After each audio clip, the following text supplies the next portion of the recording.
Order, order. Siobhan McDonough to move the motion. Thank you, Mr Turner. I beg to move that the House has considered the persecution of Ahmadiyya Muslims and other religious minorities in Pakistan. The cornerstone of the Ahmadiyya Muslim faith is its belief in peace and religious tolerance for everyone. Its motto is love for all, hatred for none. However, as we speak, this very same peaceful community continues to be persecuted on a daily basis in Pakistan and elsewhere. It is the only religious community to be targeted by the state on the grounds of faith. In Pakistan, Ahmadis cannot call themselves Muslims and are prohibited by law to vote as Muslims. This state-sponsored persecution has been enshrined in the country's constitution since 1974. On top of this, they are openly declared deserved to be killed, with neither the state nor civic society willing to stand up for Ahmadis against extremists. Perpetrators are given free rein to attack Ahmadis, safe in the knowledge that they won't be prosecuted for their actions. Mr White. Thank you for giving away, particularly so early in your remarks, and I would like to congratulate you on securing this very important, and not you, the honourable member for Mitcham and Morden. I'd also like to take this opportunity to praise Mohammed Salim in my constituency and other members of the Muslim Ahmadiyya Association who do so much for our community in Warwick and Leamington. And does she agree with me that if Pakistan expects to grow exponentially in terms of economic growth, that they do need to address these serious humanitarian concerns, and particularly the failure by the Pakistani government to legally recognise the Ahmadiyya Muslim community? Now, that went on a bit long, so let's get a bit shorter. Yes, Ms McDonough. Can I completely agree with the honourable member? This is a thriving, well-educated community that has much to give Pakistan and will do so if they are given the freedom and opportunity. I'm grateful to my honourable friend for giving way. And whilst this debate is rightly focusing on the persecution of the Ahmadis in Pakistan, would she also find a way to raise with the Minister the concerns that the Ahmadi community have about the way that they are treated in Bulgaria and also in Indonesia, where similar problems, albeit not on the scale in Pakistan, do exist for the community? Ms McDonough. Can I agree with my honourable friend? I will be talking about Indonesia, but not mentioning Bulgaria, which is a very surprising country that should have an issue of this sort. Mr Tom Brake. My constituency neighbour for giving way a third time. I'm pleased to hear that she's going to come on to the subject of Indonesia, and particularly what's happened in Bangka in recent days. And I'd also like to take this opportunity to congratulate the Ahmadiyya Muslim community for the work they have done in relation to the floods, where they have gone up in large numbers to support communities affected by floods. Ms McDonough. The community activities of the Ahmadiyya in the UK are extensive, and I'm sure that every member here will have a different example of something that they have done for their own and for other communities. In the last few years, hundreds of Ahmadis have been murdered on the grounds of their faith, 11 Ahmadis in 2014 alone.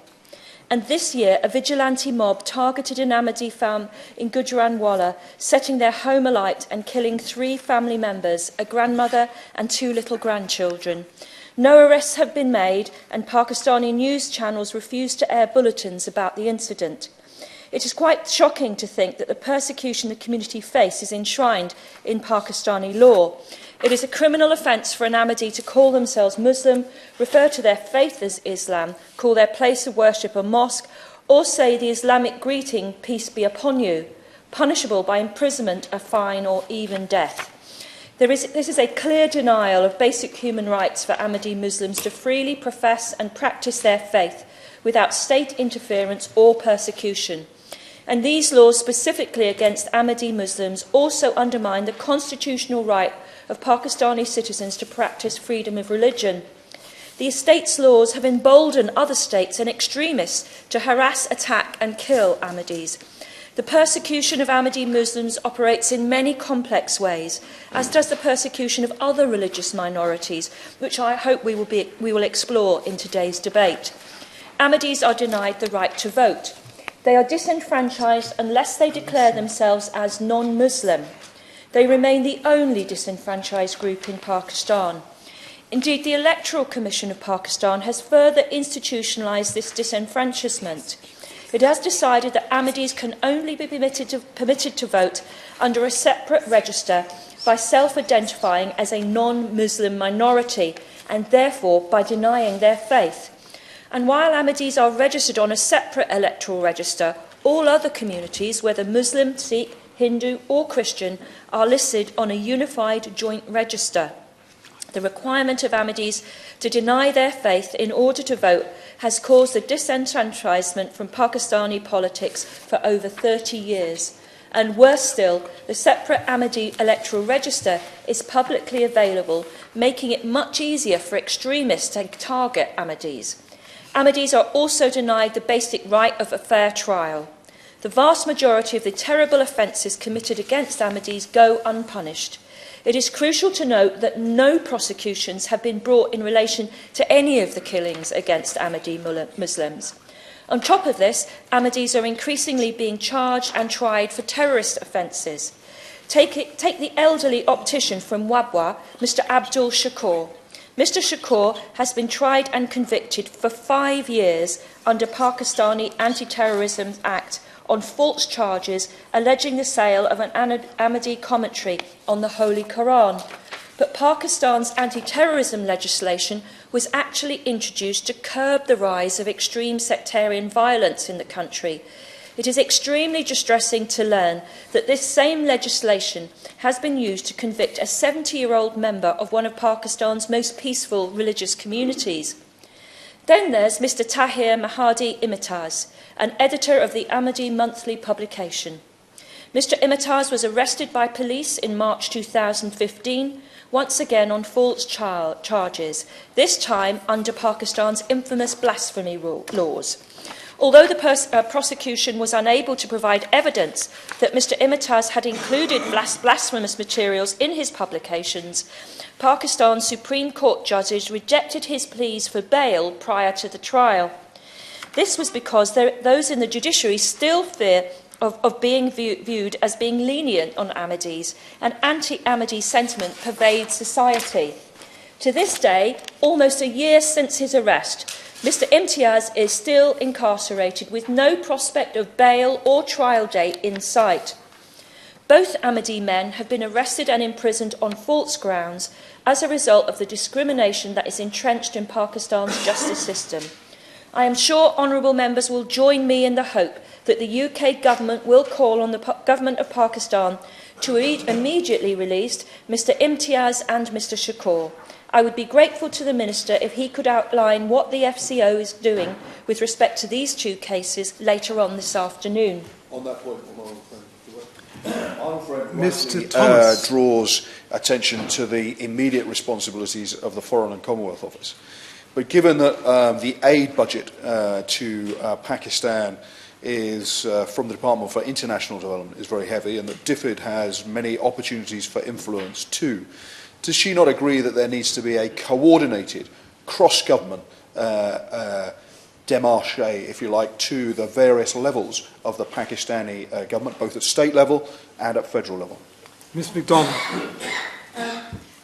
I totally agree with the honourable member, and this was just the discussion I was having with I'm trying to find the right phrasing here with the Right Honourable Member, Dr. Liam Fox, who expressed his concern the other day to me about that aid is being given to Pakistan and the issues of the Ahmadi community are not being resolved. Mr. Timms.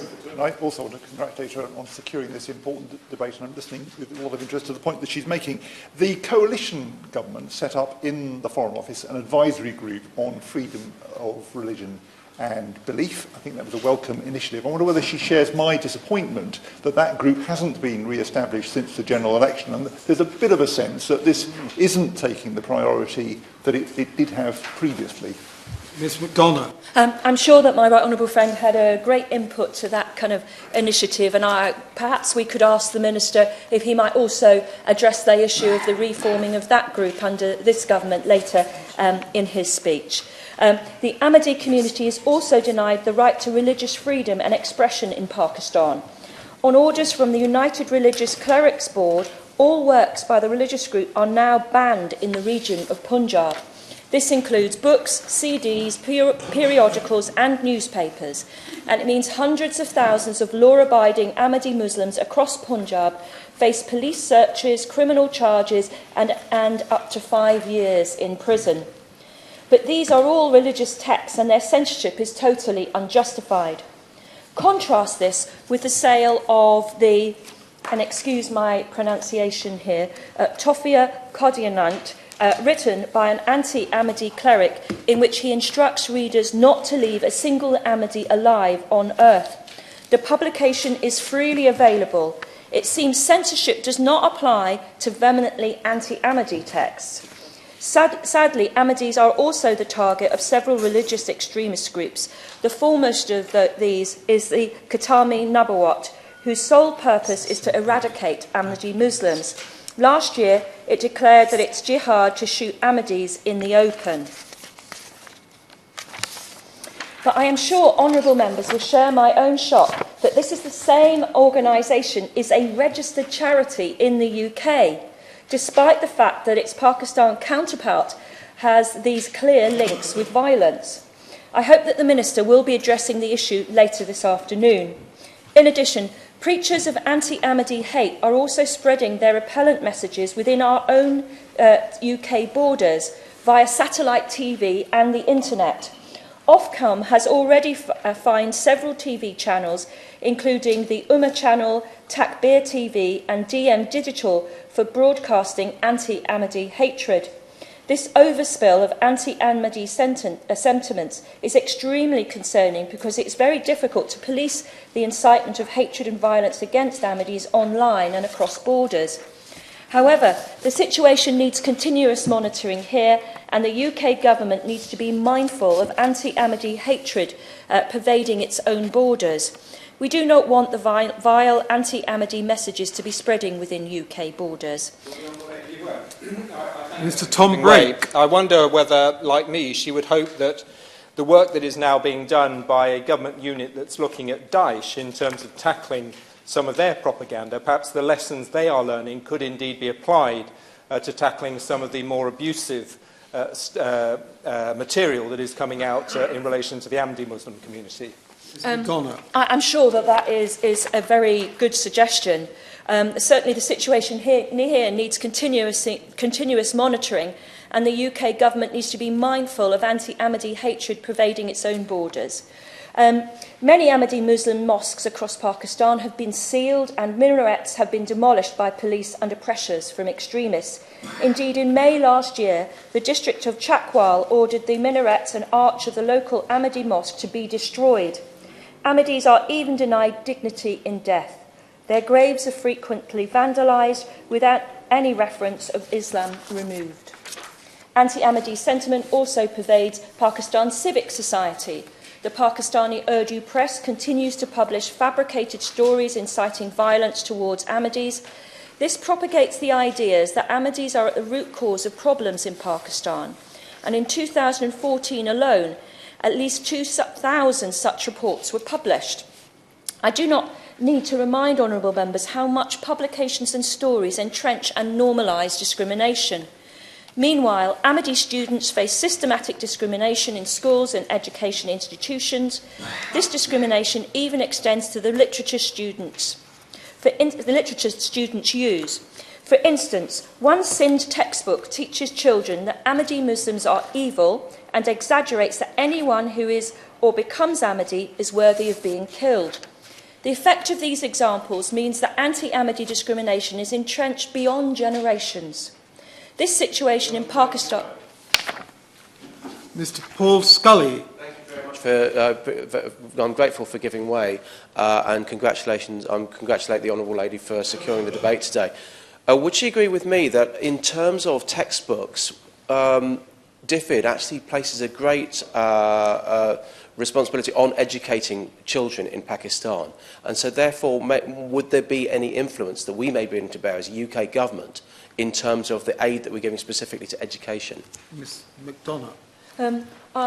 I would agree with the Honourable Member that it's certainly something that DFID should be looking at, and I am aware of where grants have been threatened because of the use of textbooks that hold, very difficult and discriminatory messages. The situation in Pakistan overspills beyond its borders and has resulted in so many Ahmadis fleeing to seek refuge. Many have fled to countries like Thailand, where they live in extremely difficult conditions in order to escape the persecution they face in Pakistan. However, the community is being let down in Thailand too. Just last month, the Thai government arrested and arbitrarily detained over 45 Ahmadis and are now seeking to deport them back to Pakistan, where they will inevitably face persecution and even violence. This group includes women and very young children, some of whom have been recognised as refugees by the UNHCR, being detained in terrible conditions. This is despite the fact that Thailand has responsibility under UN conventions. But it seems that the Thai government has forgotten the extreme dangers Ahmadi face if returned to Pakistan, a country they have fled in fear of their lives. I look forward to the Minister addressing this point and outlining what the UK government is doing to urge Thai authorities to permit Ahmadi refugees to stay until the UNHCR complete its due process. And within our own borders, this situation is similarly bleak. Despite the overwhelming evidence demonstrating the persecution and targeted violence faced by this community in Pakistan, the UK is currently in the process of deporting Ahmadi asylum seekers back. This contravenes the UK's own guidance issued just last year. I'm sure the honourable members will join me in being absolutely appalled by the Home Office seemingly accepting the terrible risks faced by Ahmadis who openly practice their faith in Pakistan. I hope the Minister will agree that this position urgently needs to change. At the same time as the Ahmadi community flees from persecution in Pakistan, it faces more and more persecution in other nations, as the Honourable Member from Carshalton and Wallington referred to, in Bangka in Indonesia. Just last Friday, Ahmadis in this region were forcibly evicted from their homes by the police and military authorities as a result of extremists putting pressure on local authorities. Ahmadis were given an ultimatum to either renounce their faith or be forced to leave, and the objections made by the Indonesian Home Minister against the evictions were ignored. As such, Ahmadi families are evicted while mobs who were delighted to see them go cheered. Not only is this example distressing of its own accord, it is also very likely to trigger other such forced evictions, increasingly making Indonesia Ahmadis' refuge making it difficult in the whole country. So what can be done about the terrible persecution faced by this peaceful community? In Pakistan, the situation sadly remains bleak. Despite the many ongoing human rights abuses, Prime Minister Nawaz Sharif stated last month, "I am the Prime Minister of all of you, and it is my duty to help everyone. If anyone is a victim of brutality, no matter what religion or what sect he belongs to, my duty is to help him." Meanwhile, Article 20 of Pakistan's constitution guarantees freedom of religion, and the country is also a signatory to the UN Charter of Human Rights, which makes it obligatory for the government to safeguard the fundamental rights of all without any discrimination, whether it's based on religion, faith or belief. But it is clear that Pakistan is systematically failing to uphold the human rights of all its citizens. The ongoing persecution of Ahmadi citizens undermines Pakistan's progress and its development and stores up huge problems for the future stability of the country. Furthermore, the state's policies allow extremism to flourish, which threatens the security of Pakistan itself, the UK, and of course the rest of the world. What is also clear is that the international community has a moral responsibility to act and apply pressure on Pakistan to abide by international conventions and treaties in order to uphold the human rights of all. I hope that the Minister will be inspired by this debate today to reflect on the UK's current stance on the issues I've described. It should decide how it will. The government should decide how it will raise the specific issues of anti-Ahmadi laws and corruption that allows extremists to target and murder Ahmadis. It should place pressure on Pakistan to rid itself of its discriminatory anti-Ahmadi laws. It needs to encourage the government to give the peaceful Ahmadi community the right to worship, the right to justice and a fair trial, and the right to practice their religion without fear of persecution, discrimination or violence. My honourable friend is obviously Thomas. focusing quite rightly on the particular difficulties in terms of respect for their human rights of the Ahmadis in Pakistan. But would she acknowledge that there are many other religious minorities in Pakistan who face the same pressures? Christians, Hindus, indeed certain other forms of Muslims also face persecution that's clearly allowed and tolerated at federal state level, where action is also needed by the Pakistani authorities. I would completely agree with my honourable friend, and I hope that during the course of today's debate some other honourable members may be concentrating on the problems that other particular religious groups have in Pakistan. The government should be vocal in addressing the situation of Ahmadi community today in Thailand and in Indonesia. It should think about how it will guarantee the UK taxpayers' money will not be used to promote intolerance and extremism in Pakistan. Finally, it should look closely at its own borders and the unfairness of the asylum processes, where it's failing Ahmadi asylum seekers fleeing violence and persecution, forcing them back to Pakistan. Ahmadi Muslims are peaceful and peace-loving, and they give so much to their communities. I am proud that the Borough of Merton is at the UK and worldwide headquarters for the Ahmadi Muslim Community. They make an incredible contribution to the richness and diversity of our area. This includes the Baitul Futu Mosque in Morden, which is the largest mosque in Western Europe. The community's impact in this country is inestimable. It has raised more than £2 million for British charities, including regular collections for the Royal British Legion Poppy Appeal, and uses its mosques as blood donation centres, raising 1,000 units of blood in the last year. It also feeds 30,000 homeless people each year and has distributed the peaceful teachings of Islam to 5 million UK homes.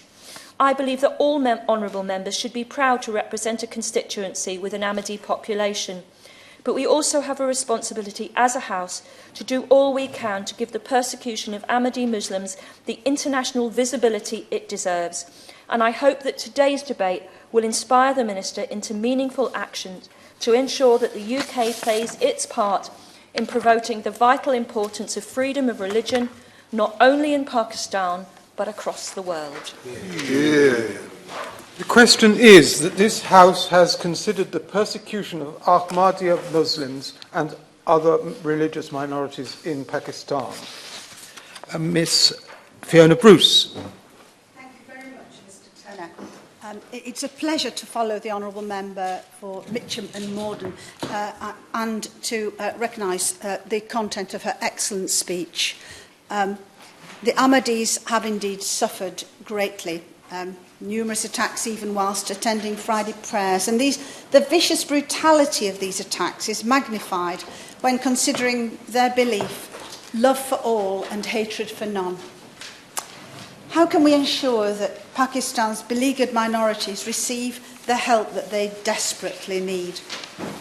Well, one way would be for members to read and to send to those in authority a report which will shortly be produced by the all-party parliamentary group for religion or belief. That group, just a few weeks ago, held evidence from a number of hearings here in Westminster which revealed systematic and widespread persecution of religious minorities in Pakistan. It heard harrowing personal accounts from Christians and Ahmadis and others who've watched loved ones murdered in a culture of impunity. It heard the story of Pakistan's last remaining Jew and was moved by the bravery and courage of so many within minority communities. And David Alton, Lord Alton of Liverpool, who chaired those hearings, has said, "We hope the report which will emerge from this evidence will force our policymakers, along with those of other governments, to reassess the way in which we engage with Pakistan."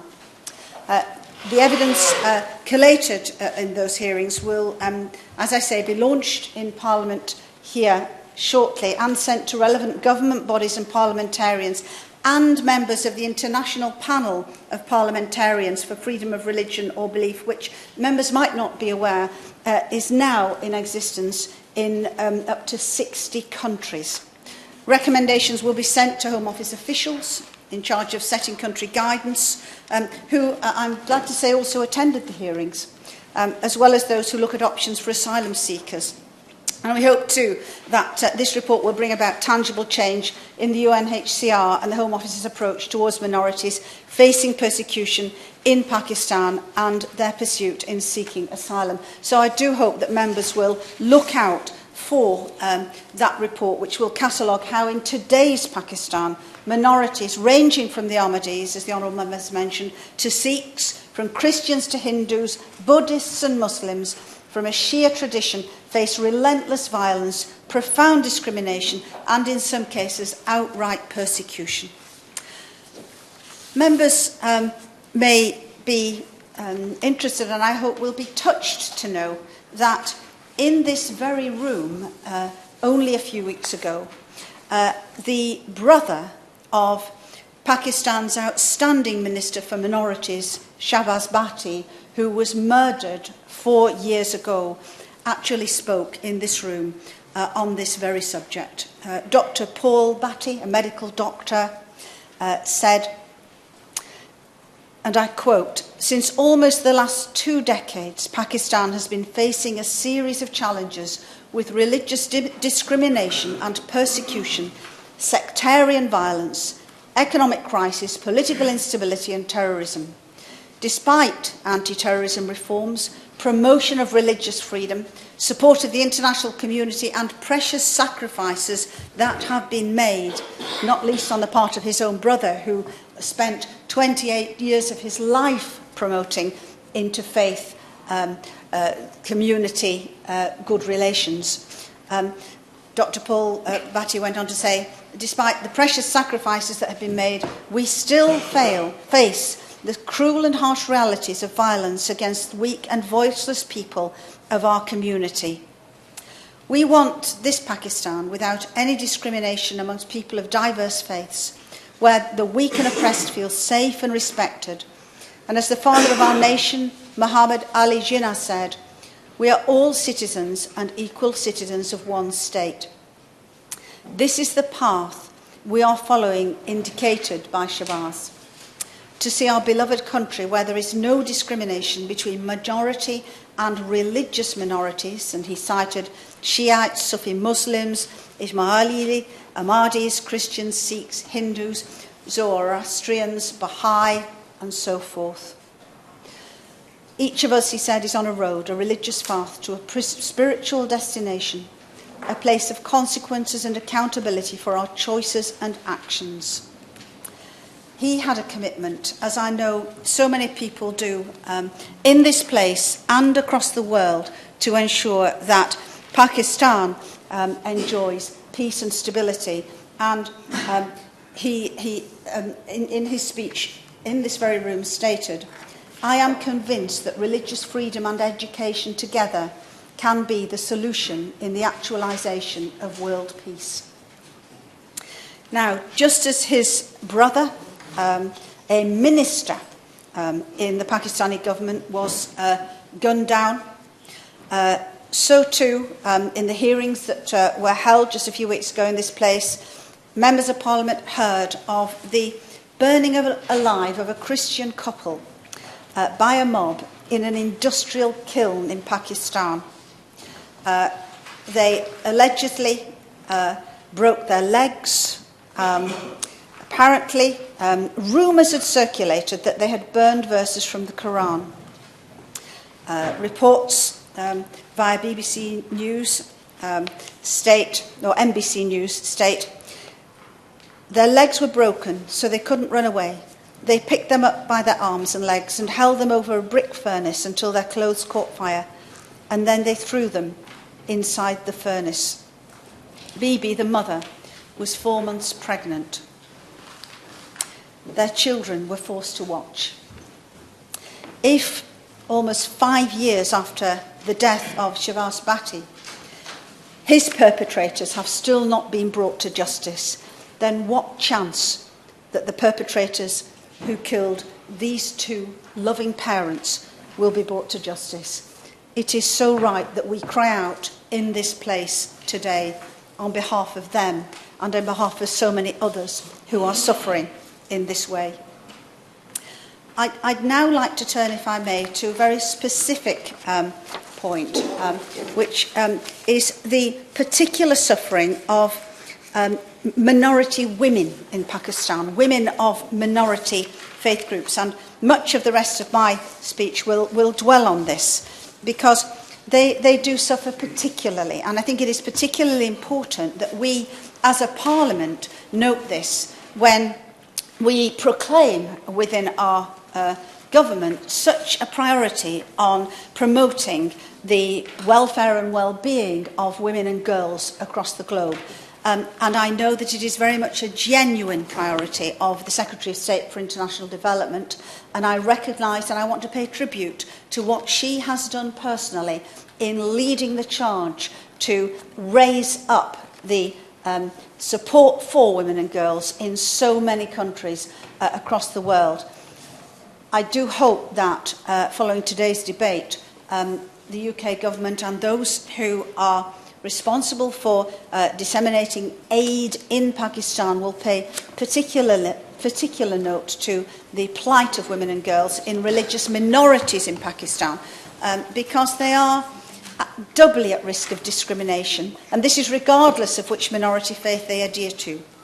They face systematic risks of being victims of abductions, extortion, hijacking, being held for ransom, trafficking, rape, forced marriages, forced conversions, and allegations of blasphemy. Women and girls face discrimination and marginalisation as it is, but they are subject to further targeting if they are from a minority group. As someone said, they aren't just second class, but if they are in a minority group, they are third class citizens. Hindu girls in Sindh and Christian girls in Punjab, for example, are abducted, raped, forced to convert to Islam, face extreme pressure, including threats to themselves and their families. And the majority of Christian women in Pakistan are illiterate and do menial jobs, working in factories or as domestic servants, and face a constant risk of, for example, sexual harassment or physical abuse, forced conversion, and even death. The Asian Human Rights Commission stated in its report of December 2012 that on average, some 700 Christian and 300 Hindu girls are forcibly converted to Islam each year, notably in the Punjab, Khyber, I apologise for my pronunciation, Pakhtunkhwa and Sindh provinces. And it's very interesting that an independent survey in Pakistan cited religious extremism as the greatest threat to the country. District minority committees have failed to review matters for minority women's rights, such as personal laws and rules. And whilst the police are at times complicit in fulfilling the wishes of the local elite, who may be in collusion with extremists, organisations that submitted evidence to the report that I've referred to have stated that police in all provinces are gender blind in case of forced conversion and marriage. They can often effectively be complicit in these activities, nullifying women's previous non-Islamic marriages and recognising their forced marriage instead. In cases of sexual assault, rape and sexual violence, they do not conduct proper investigation, and minority women can be re-victimised because police take bribes and do not adequately protect minority women. All of this has been reported to us. And Christian Solidarity Worldwide report that Christians do not feel safe going to police stations when they have problems relating to unjust blasphemy charges. In October 2015, 3 Muslim men broke into a deaf Christian woman's home in Kashur, Pakistan, taking turns to rape her whilst the men of the family were at work.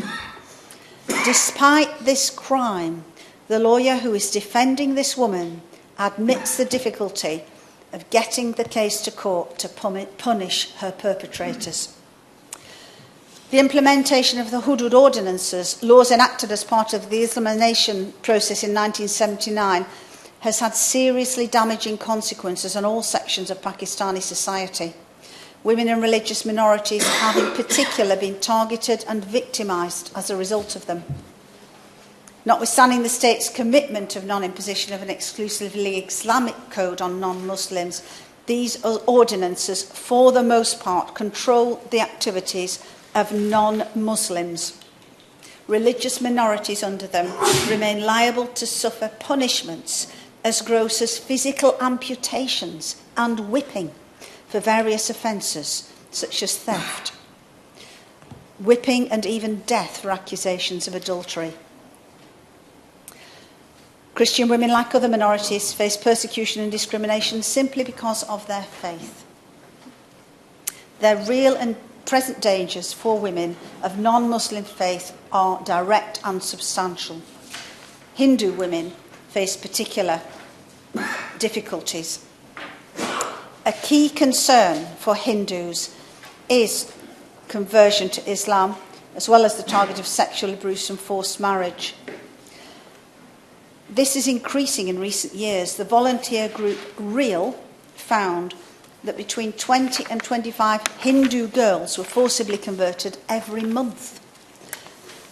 And even worse victims are the Dalits, kidnapped or lured into conversion, sexually exploited and then abandoned.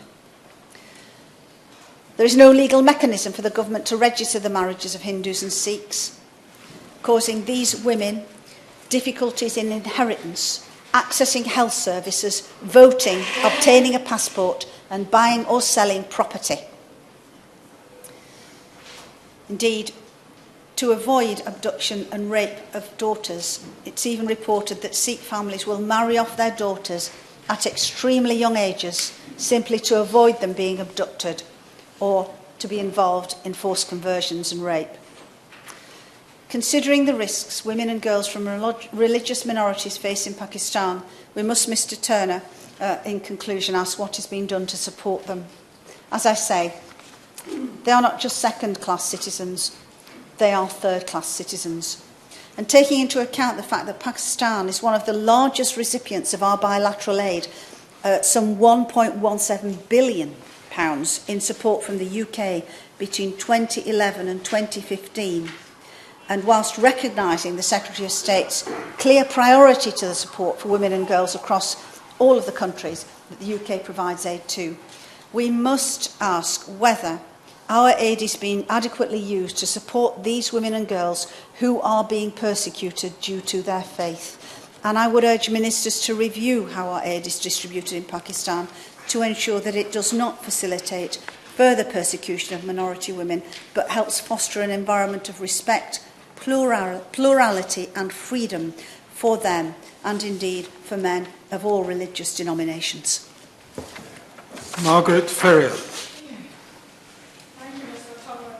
It's an honour to serve under your chairmanship. May I offer my sincere appreciation to the Honourable Member for Mitcham and Morden for securing this very important debate. In welcoming this debate, I must make note also of the welcome I have received from the Ahmadi community. I have truly felt humbled at the hospitable and genial reception. In stark contrast, the treatment of Ahmadi Muslims in some other countries is reprehensible.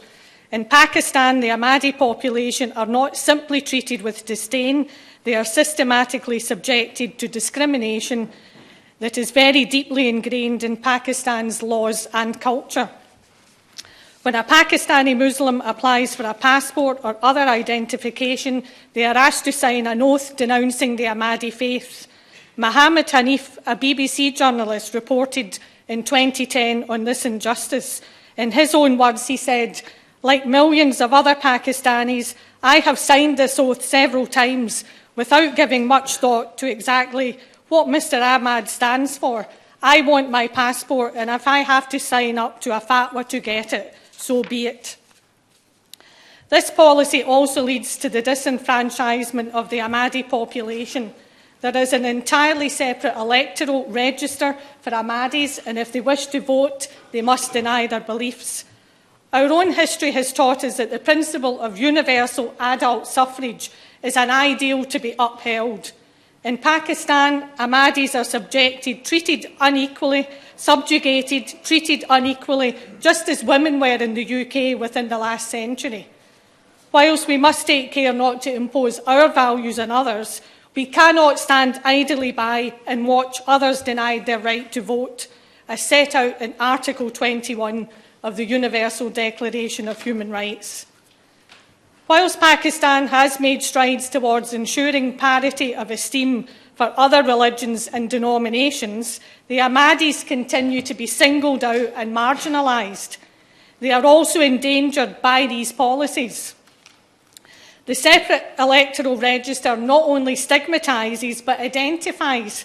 Many Ahmadis have been murdered for their beliefs, and government policies that jeopardise their security in this manner are tantamount to the authorities being complicit in these barbarous acts. To put the situation into perspective, around 250 Ahmadis have been murdered since 1984, and not one single perpetrator has been prosecuted. Just what are we doing to address this situation with the Pakistani authorities? What too are we doing to address the other persecutions that Ahmadis are subjected to? In Pakistan, an Ahmadi Muslim can spend up to 3 years in prison simply for calling their place of worship a mosque.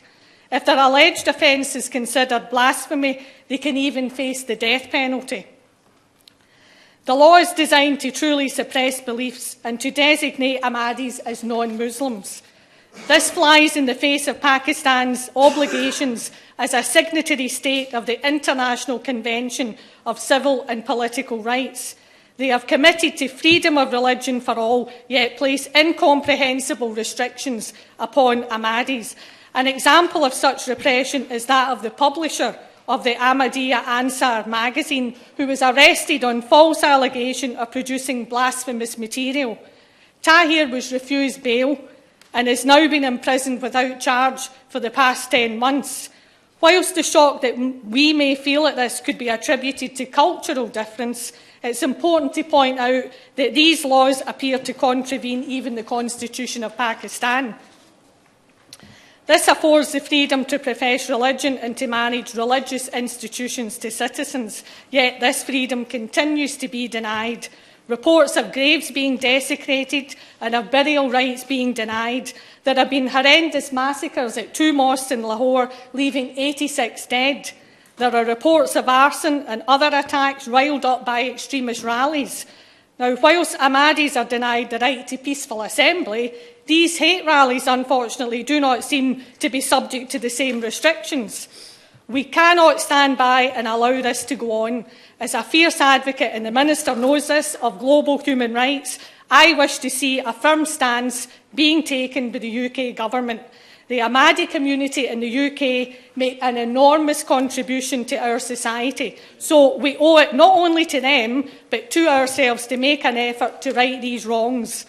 So in summary, I would like the Minister to respond and inform us if the UK government has raised the issue of voting rights of Ahmadi Muslims with Pakistani authorities. If not, I would like the Minister to undertake to do so and to promote the principles of universal suffrage from discriminatory policies and call for it to uphold its obligations as a signatory state of the International Convention of Civil and Political Rights, particularly that of freedom of religion for all. And lastly, what assessment has the government made of the extent of the persecution in Pakistan?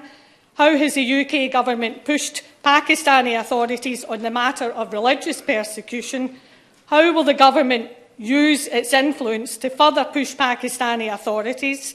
And will the government call for an end to the destruction of Ahmadi minarets? Furthermore, will the UK government push the Pakistani government to provide protection once and for all to the Ahmadi community, whose banner is love for all, hatred for none? Thank you. Mr. Paul Scully. Thank you, Mr. Chairman. It's a pleasure to serve under your chairmanship, and I'd congratulate once more the Honourable Lady from Mitcham and Morden for securing this debate. It's a real pleasure to serve as Vice Chairman on the APPG under her chairmanship for Ahmadiyyas as well. So it's really good that we've been able to secure and raise these issues here today. My constituency actually abuts Mitcham and Morden. We have a shared border very close to the Baitul Futuh Mosque. And it's been a pleasure and a privilege to visit that mosque on a number of occasions and meet people, some of whom are here today in the public gallery. When they have, they always speak in such composure and such measured ways under such extreme circumstances with their fellow worshippers in Pakistan and, as we've heard, around the world. But also the adversities that they have suffered and they've seen closer to home as well. It was terrible to actually see the fire in the Baitul Futuh Mosque just recently. But then they bounced back as a community fantastically well, only looking forward. And my next visit to the mosque was shortly after the Paris atrocities, and it was wonderful and a real privilege to stand shoulder to shoulder with them, demonstrating exactly what they mean by love for all and hatred for none. I will. Thank the Honourable Member for giving way. Mr. John Speller. Also outlining the role of the community here in the UK. And would you join me in condemning those who have been trying to bring persecution and discrimination against the Ahmadi community here into the UK, in trying to boycott some of their shops and also harassing Ahmadis? Should we make clear from this Parliament this has no place in this country? I'd absolutely agree with the honourable gentleman in raising that point. Hatred and persecution has no place, certainly here in the UK, and this is why we need to lead from the front and then make the case to the government and organisations in Pakistan and around the world as well, but by leading from the front. So it's a point very, very well made. Thomas. In a spirit of North and South London solidarity, would he agree with me that one other thing that the Foreign Office could do, in particular in terms of discrimination against Ahmadis, is to raise the discrimination against them that takes place in Bulgaria, a key European Union ally with us, and one which we ought to have very good contacts with, and could therefore discuss this issue repeatedly with them until progress takes place and the discrimination is stopped. Getting rather long interventions, which should not follow. Go ahead. Thank you, Mr. Turner. But Bulgaria is an important issue, I know, that has been raised with me as well, and I'm sure the Honourable Member for Mitcham and Morden when we've visited the mosque in Morden as well. So I'm grateful for the Honourable Gentleman for raising that once more, because it is important that these actually do go on the record, our concerns for persecution around the world, especially somewhere quite so close to home. In visiting the mosque and meeting members of the community, we have the Jalsa Salana in Alton coming up and the Peace Symposium coming up, two huge events that the community here organise, and I'm really looking forward to joining them, and I look forward to joining them and saying Salam alaikum, knowing that as a matter of respect and knowing that they will be able to respond in kind freely, because what the UK does particularly well is religious tolerance. We always need to work at it. We always need to make sure that where intolerance in this country arises, we've got to tackle it. But on the whole, when you compare us to many other countries, we do lead the way. And that's something very much to be welcomed. Now, looking at Pakistan, one of the reasons, as we've been hearing from other members, is that the blasphemy laws are very poorly designed. They're very general and very wide. And so that means that there's a huge, wide interpretation. And that interpretation, as we've heard from the examples that have been given, are being used to persecute and oppress the Ahmadi community. When you've actually heard some of the examples today about the fact that people want to wipe out the Ahmadi community in Pakistan, how can this be in the 21st century? How can this actually, we stand by and let this happen? We've heard as well about the fact that the Ahmadi community in Pakistan are unable to vote. They have to register, declare themselves as non-Muslims and declare the founder of their religion, Mirza Ghulam Ahmad, as an apostate and a liar. Well, how can you stand by and let that happen in terms of religious tolerance? We've heard a number of terrible examples of violence, and the violence and arrests have been as recently as November 2015, when a factory and several homes were burnt down, and one in January this year, when a man was killed in Rabwah as well. That's the capital, the centre of the Ahmadiyya community in Pakistan. So there is really no hiding place at the moment when you have such a wide acceptance of oppression and persecution in Pakistan. Now, Pakistan, as we've heard, is a signatory to the International Covenant on Civil and Political Rights. They ratified it in 2010. Last week, or 2 weeks ago, I spent, with a number of colleagues, I spent a week in Strasbourg in the Council of Europe, where that week was talking with the members of the Council of Europe about human rights closer to home. If ever we're going to have any of these agreements, any of these discussions that actually mean something that's just not a talking shop, it's important that we take a lead and we actually make sure that people that sign documents, that ratify documents, adhere to them in everything they do as well. As I say, we cannot stand by in the 21st century and allow a situation where you have a simplistic and oppressive set of laws and set of interpretation of those laws as well to affect a community in such a way. So I ask the Minister and I ask the Government, what can we do, what can the UK do alongside the signatories of the ICCPR to push further on this?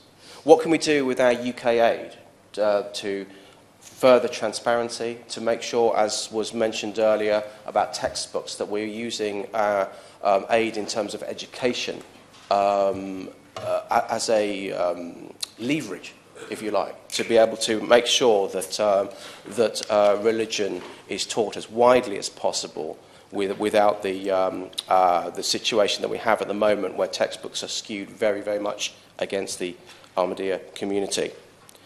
What can we do to urge Pakistan as well to restore the right to vote and to repeal blasphemy laws? And finally, can we urge Pakistan to prosecute incitement and hate speech against Ahmadis and religious minorities? I asked the Minister this, and I know that I'm actually travelling this evening to Burma when I'm going to be meeting a couple of Rohingya activists. And so the Muslim world, as with any aspect of religion, is a complex one. When you have different denominations and different sects and different groups that disagree on fundamental things, who is the last prophet, who is the true leader of their faith, it's always going to be complicated. We know that. But that's not to say that we can't demand and push for a greater tolerance so that we can live alongside each other, wherever it is across the world. Thank you. Mr. Jim Shannon. It's a pleasure to speak on this issue, and can I thank the Honourable Lady for Mitcham and Morden for bringing it forward to Westminster Hall. By doing so, the Honourable Lady has given us all an opportunity to participate in a debate that's very close to our hearts and one that we wish to express our opinions upon. Can I also just declare an interest as a chair of the APPG for International Freedom and Religious Belief, and also a chair of the APPG for Pakistan Religious Minorities. Both those APPGs were just started last year in this term of Parliament as an indication of the need to have them. The APPG on Freedom and Religious Belief has some almost 70 members of Parliament and peers of this House, and the APPG and Pakistan Religious Minorities has about 20 or 25. An indication again of the importance of this debate. We've heard many representations over the last period of time. Just in this last time, again, Mr. Turner, if I can just say this, the APPC on religious freedom and belief just in the last term held an inquiry on Pakistan, an inquiry that illustrated very clearly the discrimination that the people here, some of the people here in this audience, and those of us who represent people who have been discriminated against, it's immense, the level of discrimination against religious organisations and individuals in Pakistan. The Ahmadis, the Christians, the Shias, the Buddhists, the Hindus, the Sikhs, the Jews. It is clear to me, and to all of us who were involved in that inquiry, and we would hope that the conclusion of that inquiry and the final statement will be made perhaps by the end of February or certainly the beginning of March. And it's clear that the state of religious freedom within Pakistan has become completely inconsistent with Muhammad Ali Jinnah's founding vision to make Pakistan a home for all religions and all religious minorities. It's probably pertinent and helpful to have just a few words of his address to the Constituent Assembly in August 1947. He said then, "You are free to go to your temples, you are free to go to your mosques, or to any other places of worship in the state of Pakistan, and you may belong to any religion, any caste, or any creed." What a difference from his speech in August 1947 and the realities of it today in February 2016. The Ahmadiyyas they were the first few words of the wording of the motion by the Honourable Lady as put forward, asked us to consider them. And let's look at what's happening. Other members have so well illustrated the issues for them, but I'd like to, if I could, just have my contribution to it. The clear discrimination against them, Pakistan's blasphemy laws have fostered a climate of religiously motivated violence and persecution towards them, very focused to a people that we all know. Indeed, the Honourable Lady, the Scots Nationalist Lady who spoke before, referred to them as a very gentle people, and they are. They want to reach out to all religions, as we all should from all religions as well. That's what we should be doing. But they do that. And then we have the attacks that take place upon them over the last period of time. The incident of 27th of July 2014, the mob of over 100 people who attacked the Ahmadiyyas. And as a result of that, a woman and her two granddaughters died of smoke inhalation because the mob set fire to their homes. And a woman suffered a miscarriage as well. The police said that they had the names of 420 people, as the Honourable Lady referred to. They were going to bring charges against them. They named 20 of them. But since then, not one thing has happened. So you can understand the frustration that we have here on their behalf of those in Pakistan. And I do believe, Mr. Turner, and the Minister will know this, I believe sometimes we have to be the voice for the voiceless, for those who haven't got a voice, for those who need us to speak on their behalf. Also, from my encounters of what the Christians and other minorities experience in Pakistan, the freedom of which Ali Jinnah spoke of is not the reality we see today. There are many cases of church bombings, mob attacks on Christian communities, rape against women and girls, and the Honourable Lady for Congleton very clearly illustrated that issue. Can you imagine, even begin to imagine the horror for those people, and even attempts of forceful conversion and marriage, and some of those at an early age of 12 to 14 years of age. It's impossible to take it in. In my constituency of Strangford, and I'm very privileged to be the member for there, we have a very good relationship within all religious views. And my constituency, we always have had, even through the worst times of the Troubles as well, Mr. Turner. But we have a mosque in Newton Ards, and whenever we had some focus of attention over the last period of time upon them in my constituency, I made it my business to go down and speak to the people in the mosque and reassure them.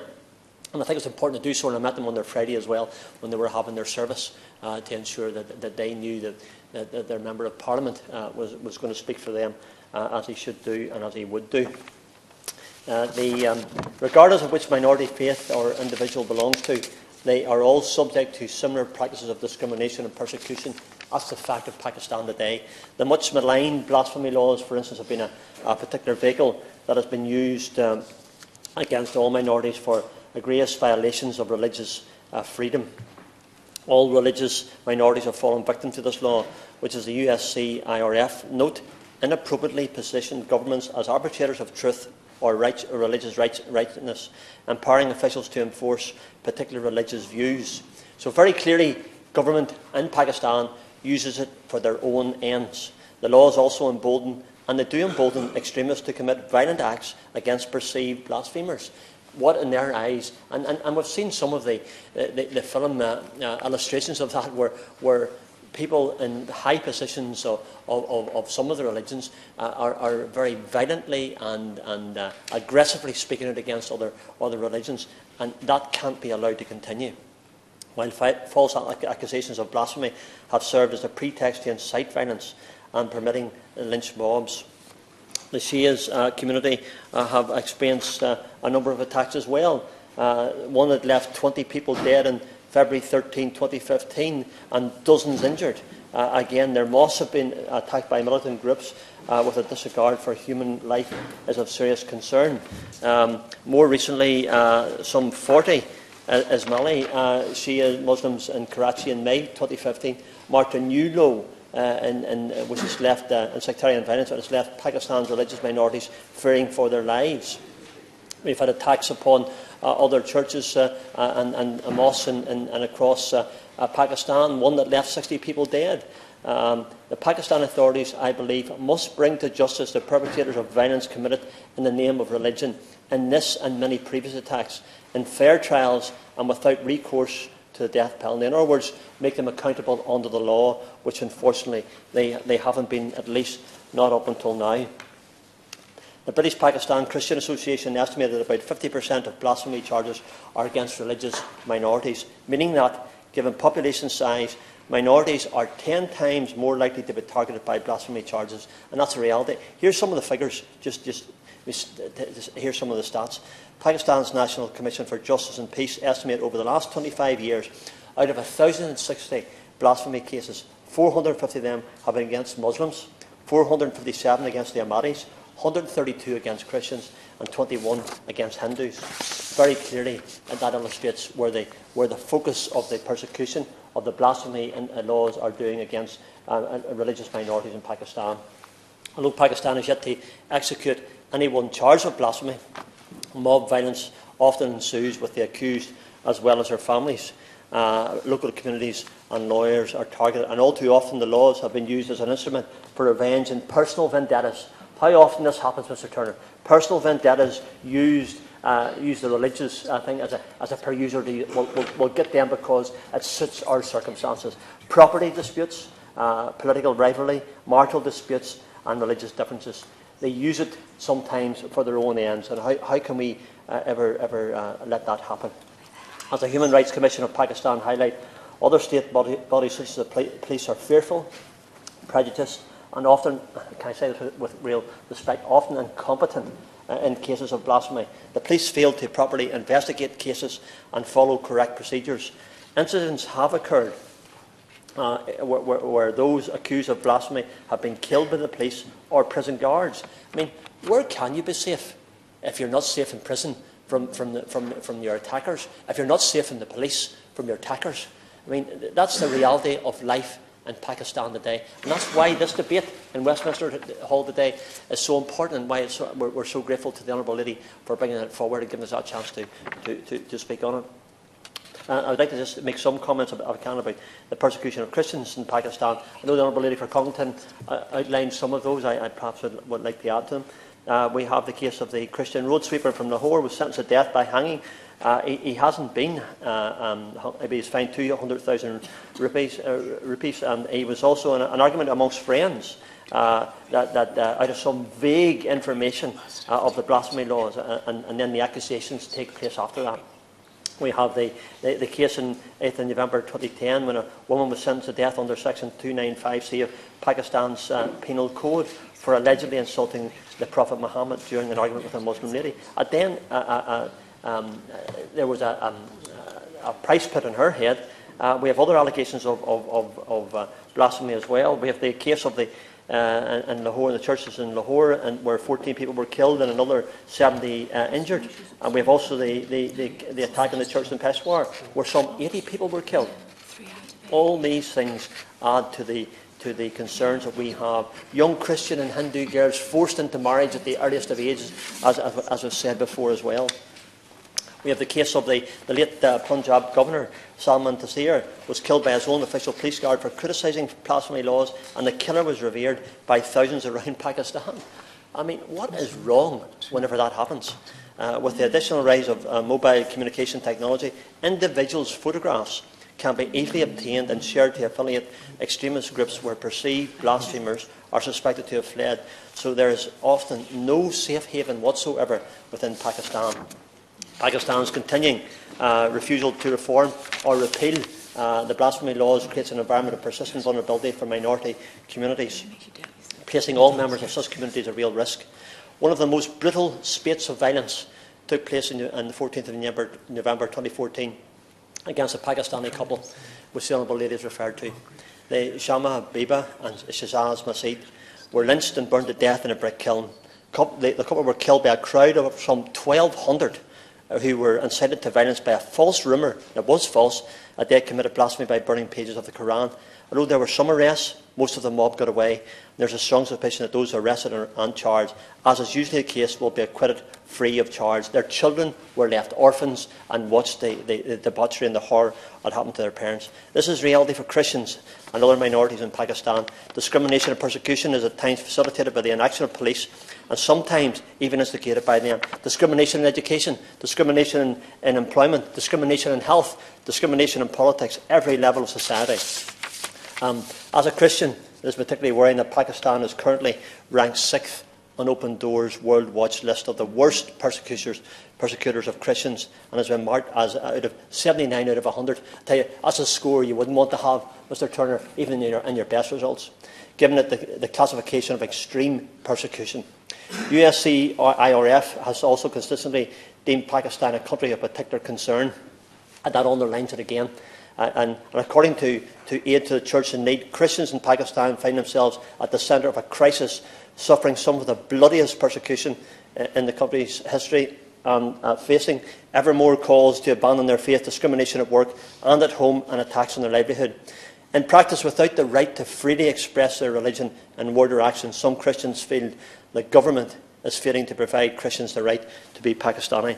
I conclude with this, Mr. Turner, and I have 3 questions to ask the Minister. What support are the UK government providing Pakistan authorities to ensure the protection of religious minorities across Pakistan?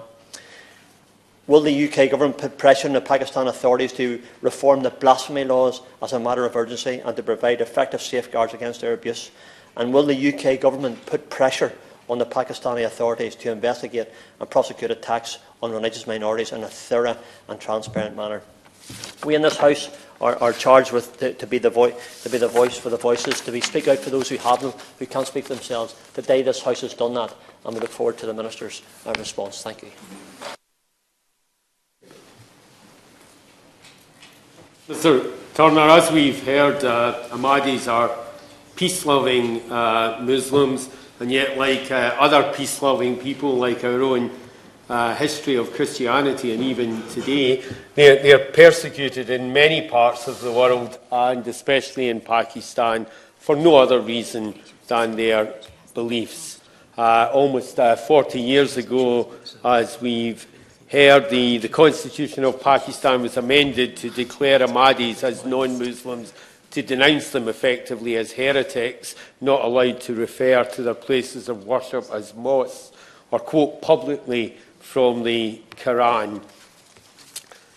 In this country, Mr. Turner, we rightly celebrate the courage of a young woman from Pakistan, Malala Yousafzai, for standing up to gunmen determined to persecute her and other young women for seeking an education. Yet in the town of Rabwah, which I think the honourable gentleman opposite and 1 or 2 others referred to earlier, in the town of Rabwah, young Ahmadi women are forced to suffer in silence as they are often denied opportunities to pursue their studies and even prevented from living in local dormitories. Not surprisingly, as we've heard, in the face of this persecution, many Ahmadis choose to flee to other countries, many of them having settled in Thailand, whereas the Honourable Lady for Mitcham and Morden said, a large number have found themselves subject to arbitrary arrest and imprisonment. In Indonesia, a similar pattern of persecution is developing against a community which has lived there peacefully since 1925. And even in Bulgaria, as my honourable friend, the member for Harrow West, pointed out, even in Bulgaria, which is a member of the EU and the Council of Europe, and therefore required to respect religious freedom and human rights, we're seeing that Ahmadis are being prevented from registering as a religious organisation. If anyone wants to know more about the positive contribution of the Ahmadiyyan faith, Mr Turner, I recommend that they look at the international charitable trust Humanity First, which works across the globe alongside bodies like the Red Cross, Oxfam and Save the Children, offering disaster relief, emergency medical services, water for life projects in West Africa, orphan care in places like Indonesia and Burkina Faso. While some governments tolerate terrorists and persecute Ahmadis, the Ahmadiyyan community offers love and help to people across the globe. I've seen the effort and dedication of this community in this country. In Birmingham several years ago, my good friend Dr. Mubashir Salim took me to an old derelict school building in Tilton Road. The Ahmadis lovingly restored it and converted it to the Darul Barakat Mosque, a place where all faiths are welcome and members of the local community are regularly invited to events. It's from here that they organise charity fundraising, events like Ride for Peace, joint faith seminars, sessions for people to donate blood, as well as pursuing their religious worship. But even in Birmingham, Mr Turner, the Standing Advisory Council on Religious Education permits Ahmadis to participate in the council, providing they don't refer to themselves as Muslims, lest they offend other Muslim groups, thus perpetuating the religious intolerance which forms the basis of the persecution that we've been hearing about in Pakistan. We need to do more to respect the rights of this religious minority, and we need to make it clear that both in this country and in our relations with countries abroad, especially in Pakistan, we're going to stand up to those who are going to persecute this group. Mr. Nick Dakin. Thank you, Mr. Turner. As always, it's a pleasure to serve under your chairing. Can I begin by congratulating my honourable friend, the member from Mitcham and Morden, for securing such an important debate, and which is witnessed by the number of people that are here today taking part from all sides of the chamber. As honourable friends have already said from across the House, the Ahmadis are a group of faith group which makes huge contribution in this country and internationally. I'm very blessed to have a relatively small Ahmadi community in Scunthorpe who have been involved in a lot of good works in terms of various things in the community to the benefit of everybody in the community, and I take the opportunity to thank them for that today. But as I also had the privilege and pleasure of joining the Jalsa Salana in 2014, where everybody could see and feel the way in which the Ahmadi people do live the love for all and hatred for none belief that is central to their way of life. And as my honourable friend, the member for Selly Oak, has just pointed out, the Humanity First international work that is done there is an example of the way in which Ahmadis are not only working locally and nationally, but also internationally on behalf of all of us.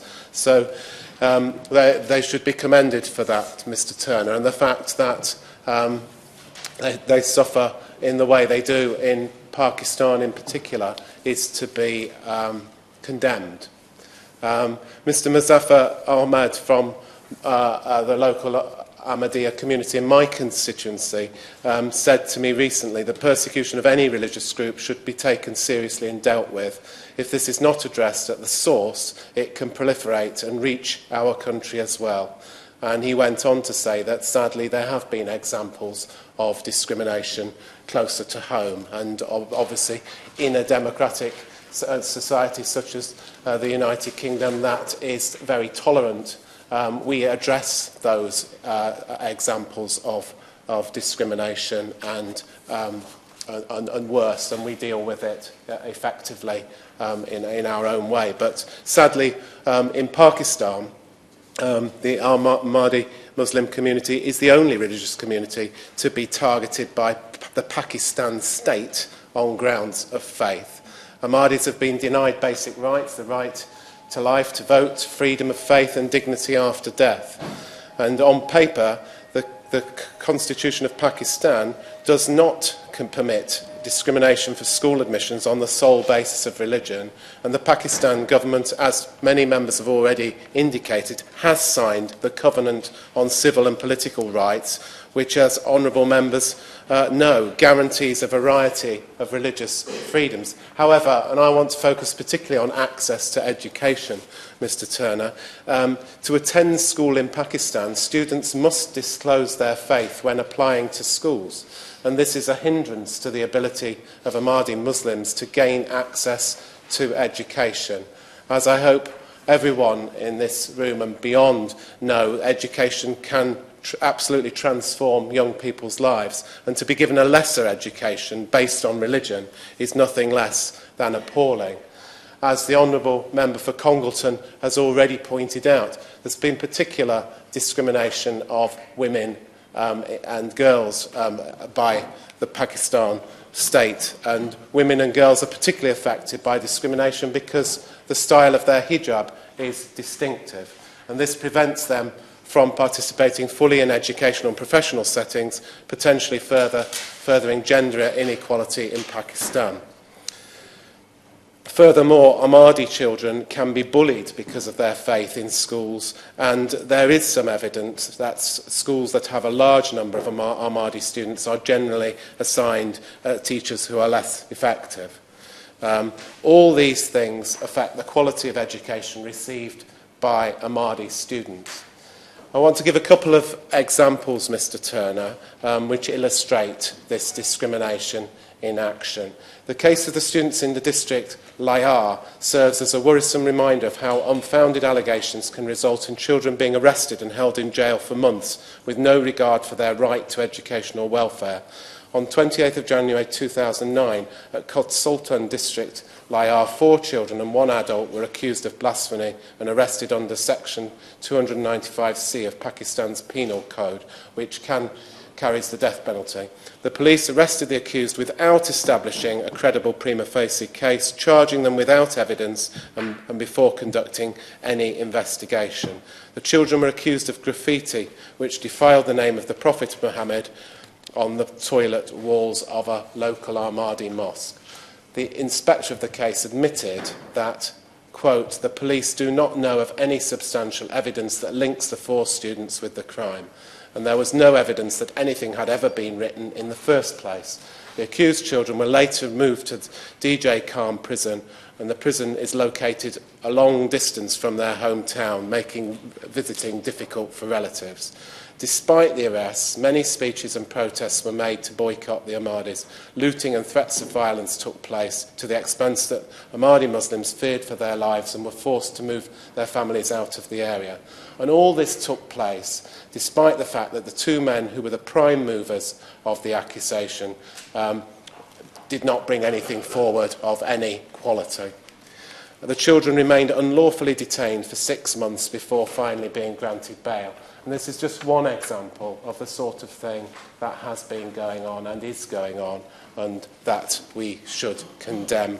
A second example is the removal of Ahmadi Muslim public figures from educational syllabuses.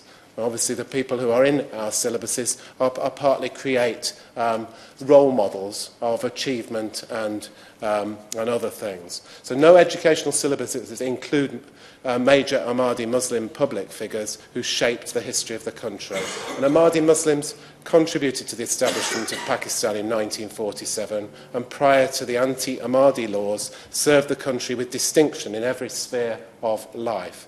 There are a number of such leading figures who are also internationally known for their distinctive service and contribution. For example, two prominent Pakistan Ahmadi Muslims include Sir Mohammed Zafrullah Khan, an instrumental figure in deciding the Pakistani boundary before the partition, Pakistan's first foreign minister and representative of Pakistan before the UN, as well as president of the International Court of Justice at The Hague.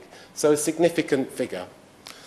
Another prominent yet easily erased figure in history is Professor Abdus Salam, a groundbreaking scientist famous for his work in the field of physics, which awarded him the first Nobel Prize in Pakistani history. So these are people to be proud of, for the people of all faiths in Pakistan to be proud of and to be included in the literature and the syllabuses and the curriculum that is followed in that country.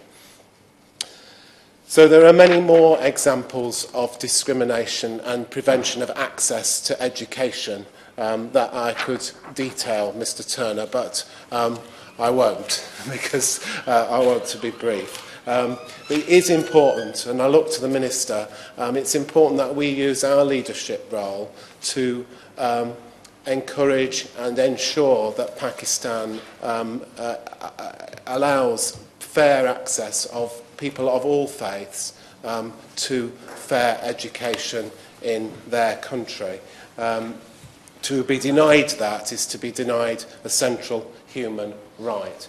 And a number of members have already pointed out, and the Honourable friend, the member for Mitcham Morden, and the Honourable member for Sutton and Cheam have already pointed out the importance of the DFID budget and the significant amount of DFID budget that goes to Pakistan.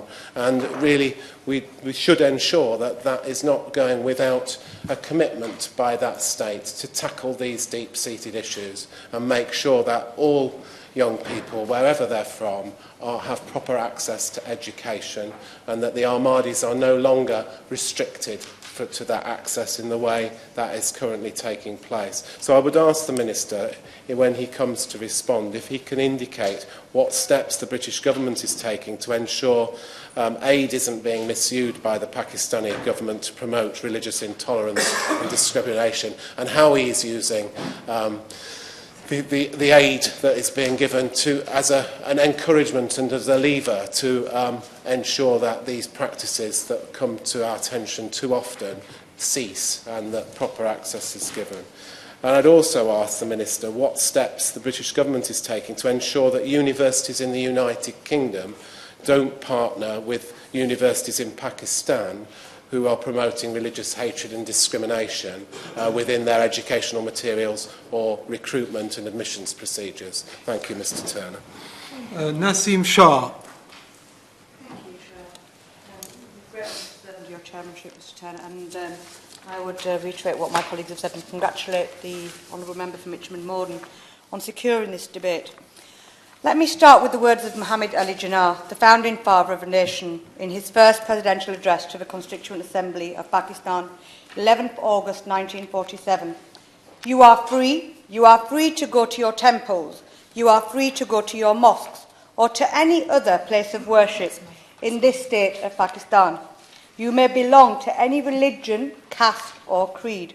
He further moves on, speaking about the history of religious sectarianism, Catholicism, and what's going on here, existing in England, and says, referring to it, thank God we are not starting in those days. We are starting in the days where there is no discrimination, no distinction between one community and another, no discrimination between one caste or creed and another. We are starting with this fundamental principle that we are all citizens and equal citizens of one state. Now I ask those people in this debate, I ask the nation and the people of Pakistan, that 68 years have passed since the independence of Pakistan. 68 years have passed since Muhammad Ali Jinnah made his speech. But where have these freedoms for all people of Pakistan really gone? Where did we start and where have we gone?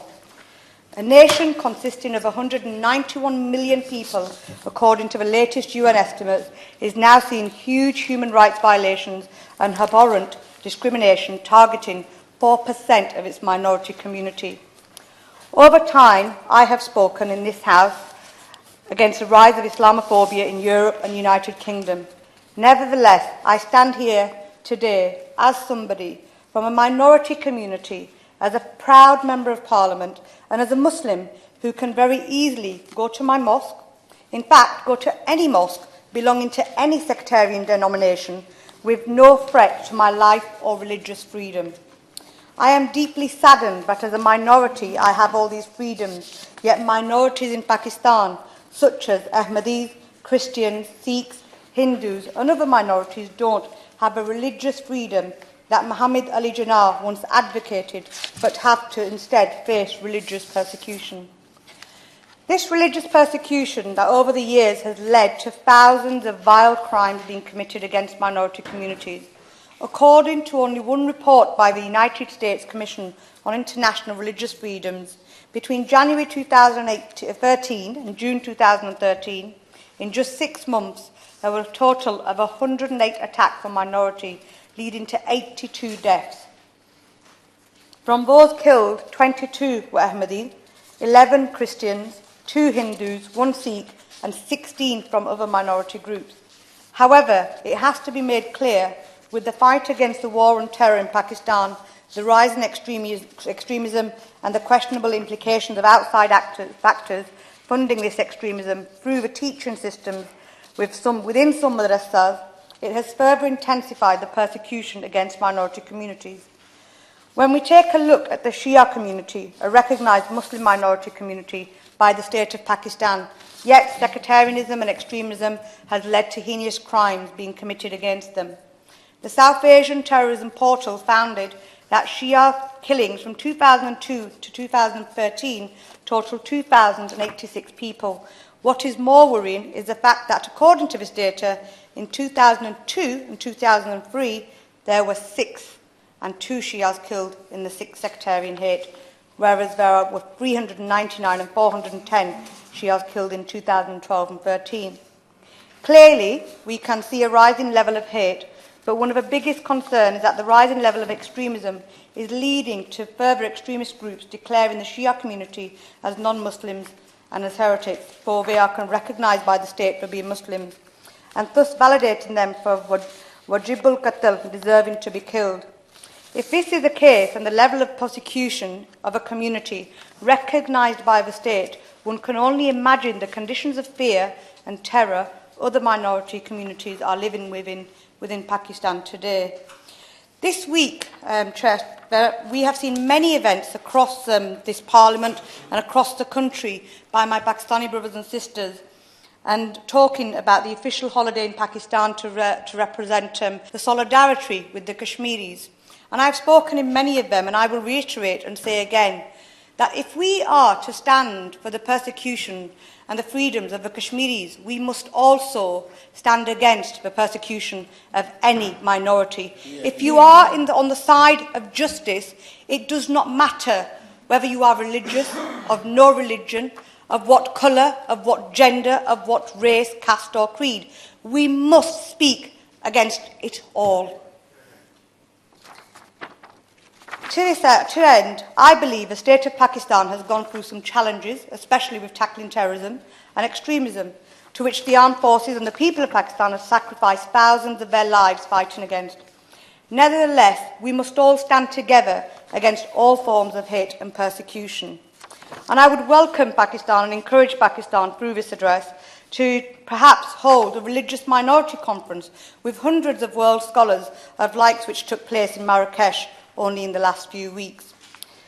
Finally, as a minority benefiting with all the religious freedoms in my homeland of Great Britain, I just cannot stand here and watch minorities have their freedoms discriminated against in my motherland. And as Pakistan is an Islamic state, I will, for the second time in this chamber, use my religion, and I will quote the verse of ayah 256 of Surah Al-Baqarah in the Quran. There is no compulsion in religion. Thank you. Thank you very much, Mr Brady. It's a pleasure to serve under your chairmanship and welcome you to the chair, Mr Turner having departed. It's a pleasure to be able to speak in this debate, and I'm very, very grateful to the member for Mitcham and Morden for securing the debate today. It's also a real pleasure to follow the member from Bradford West, who spoke very passionately and knowledgeably about this issue. I'm delighted to have the Ahmadiyya community in my own constituency of Glasgow Central at the Batir Rahman Mosque in York Hill. The community there are an absolute model in terms of the work they do in reaching out to the wider community. They do regular community clean-ups, they hold events to raise funds for York Hill Children's Charity, and indeed one of the first events that I got invited to as an MP was to come and set off the race and to run in the race, the 5k race that they held in Kelvin Grove Park. And it was an absolute pleasure to run alongside them and to help at that event. They also hold dinners to celebrate and to invite in their neighbours of all faiths and of none for discussions and to talk about peace. They even once provided pakora to my campaign team when we set up our stall nearby, so they definitely have a place in my heart. They could not be more welcoming. I was also very pleased and honoured to be asked to visit their Jalsa Salana event at Alton over the summer, where I found out a good deal more about the Ahmadiyya community around the world and the humanitarian and education work I was involved in. It was a very, very impressive event and also reflected the way they reach out to other faiths and bring other people in to find out more about what they do. What I also found out on that visit and in my continued dealings with the Ahmadiyya community is the severe persecution that they face. Despite adhering to many of the core tenets of the Islamic faith, including the 5 pillars of Islam and the 6 articles of belief, the Ahmadiyya Muslims have been subject to persecution across the globe. I'm disturbed particularly at the level of this and the scale of this in Pakistan, a country with which the UK and Scotland have many close links. In Pakistan, as has been said, Ahmadiyya Muslims are not recognised as Muslims by the country's constitution and are therefore denied their fundamental rights, such as the right to vote and of freedom of religion. They've been persecuted, but the state has also enabled that persecution by not protecting Ahmadiyya Muslims under the law and in clear violation of international human rights obligations. I wish to touch on the issue of access to justice in particular. In Pakistan, as has been said, since 1974, Ahmadiyya Muslims have not been recognised since the Constitution, and since 1984, the Penal Code makes it a crime for Ahmadis to self-identify as Muslims. This means that in practice, should an Ahmadi Muslim face a religiously motivated attack, they would be incriminating themselves by even going to report that. Specifically, Section 298C of the Pakistan Penal Code states that persons of Qadani group or the Lahori group who call themselves Ahmadis or by any other name, who directly or indirectly pose as Muslim, can face up to 3 years imprisonment and a fine. Most of these offences, should be found, are only granted bail at the very discretion of the court, and these offences can be pursued by the police without any need for a warrant for arrest. In their report of November 2015, entitled On Trial, the Implementation of Pakistan's Blasphemy Laws, the International Commission of Jurists challenged the very vague and unfair nature of these laws, picking up on the impact that they have on various religious communities, including Ahmadiyyas. The vague wording of section, I will quote directly from their report, the vague wording of section 295C has particularly affected members of the Ahmadiyya community. In some cases, judges have interpreted the expression of religious beliefs by Ahmadis as understood by the court as a form of blasphemy in court. The report mentions several cases, but most disturbingly of all, the report that, quote, Justice Mian Nazir Akhtar, who is reported to have made public statements calling for the killers of blasphemers, was a member of the bench, end quote. So he is dispensing justice while also having these beliefs and having encouraged people to kill those found to be blaspheming. These views are absolutely appalling and should have no place in any justice system around the world. According to a campaign website that the Ahmadiyya community have set up called stopthepersecution.org, several Ahmadi Muslims have been attacked and buildings and monuments have been desecrated and destroyed since the criminalisation of the faith in 1984. And this includes several hundred people being killed, assaulted, 65 Ahmadiyya Muslims denied burial in a Muslim cemetery, 83 mosques destroyed, sealed or forcibly occupied, 52 mosques being banned from construction in the first place, and distressingly 39 Ahmadi bodies being exhumed after burial. These incidents are going largely unpunished in the Pakistan legal system, Mr Brady. It's clear that those who perpetrate such acts can do so with the tacit agreement of the state. The member for Mitcham and Morden mentioned the case of the family whose home was burnt down while they were inside it. And the lady Mishabra Jara, who survived the attack but lost the baby she was carrying, her two nieces and her mother dying of smoke inhalation.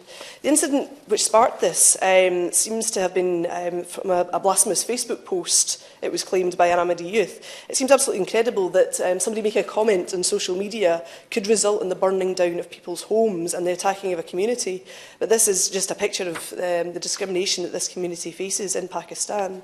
During the attack, it is said that the police also did very little to intervene, and there hasn't been much justice since then either. It's a desperately worrying situation. It was also mentioned earlier on in the debate by several people about Mr Tahir Mahdi Imtaz, who's been detained for almost a year now without charge for allegedly publishing blasphemous materials. This is a violation, again, of Article 9 of the Declaration of Human Rights, where you should not have arbitrary detention or arrest without charge. And my understanding from what I have read is that he's still not yet been bailed or a trial date set.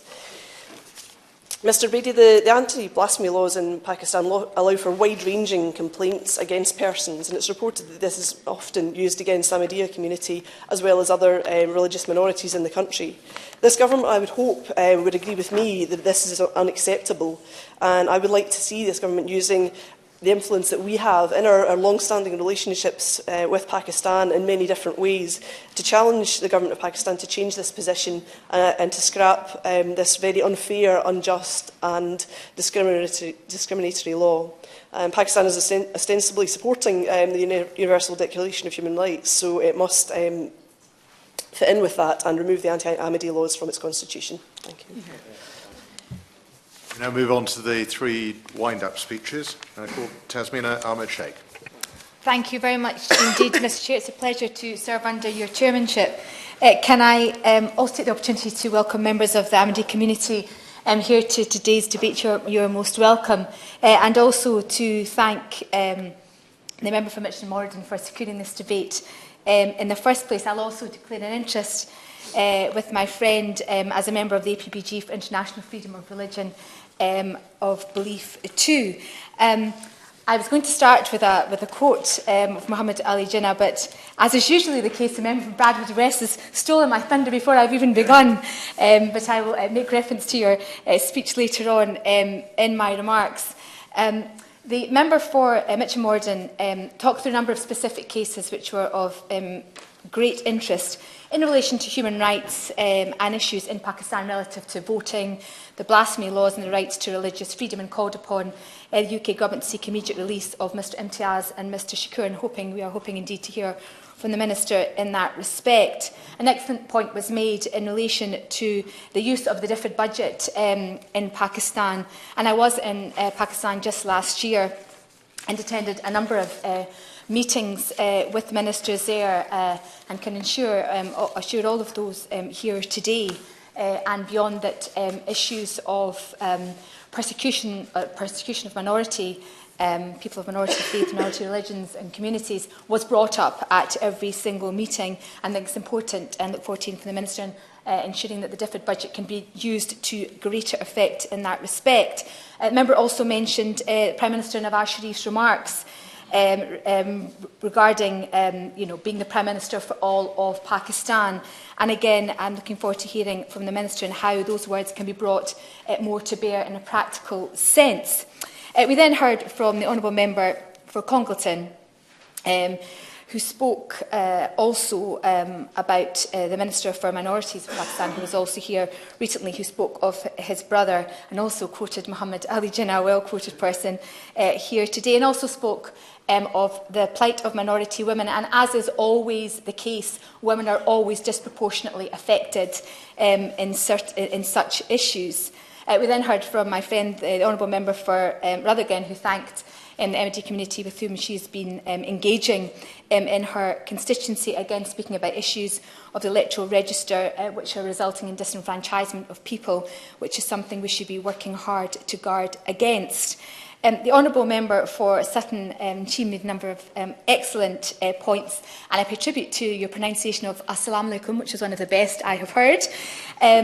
You spoke of the wide interpretation of blasphemy laws, which always contributes to persecution if there is such wide interpretation available, and you also made reference to being a member of the UK delegation to the Council of Europe, which I enjoy with you, and it's a very important forum for raising issues of human rights, and I'm sure I speak on behalf of all the delegation to assure all of those here and beyond that we will make sure that human rights is central to all that we do. We heard from the Honourable Member for Strangford, Chair of the APPG, on freedom of religious belief, and I've spoken with the Honourable Member at a number of debates, a very passionate advocate of religious freedom indeed, and spoke of the importance of all of us in reaching out to all religions. Important point I think he made was a voice for the voiceless, a very important term to use. We then heard from the Honourable Member for Birmingham, Selly Oak, who spoke of beyond Pakistan and indeed persecution of the Ahmadiyya community in Indonesia and Bulgaria, which we are also looking forward to hearing from the Minister in respect of in his response. The Honourable Member for Scunthorpe referred to women and young girls facing discrimination due to the style of hijab that they wear, and again that distinguishes them and then obviously leaves them open to further opportunities for persecution. The Honourable Member for Bradford West, as I said, quoted Muhammad Ali Jinnah, but I will add one more quote which is in relation to women, which is extremely important as we speak of the father of the nation of Pakistan, who said, and I quote, "No nation can ever be worthy of its existence that cannot take its women along with the men. No struggle can ever succeed without women participating side by side with men. There are two powers in the world, one is the sword and the other is the pen. There is a great competition and rivalry between the two, but there is a third power stronger than both, and that is of women." And I again would implore the government of Pakistan to remember the words of the founding father of the nation and put them into practice in relation to women and minority communities across Pakistan. Honourable Member for Bradford West made the point, if you believe in justice, you must speak for all who are facing injustice. A very excellent point, and I would add to that, no one equality is more important or more virtuous than another, and that should be at the forefront of our thinking. Finally, we heard from my honourable friend, the member for Glasgow Central, who is engaging very actively with members in the MD community, running races and the like. Very, very impressive indeed. But it's a demonstration of how, when we engage with our minority communities, what we get back is so much more than we even give, and it demonstrates how we must continue to do so.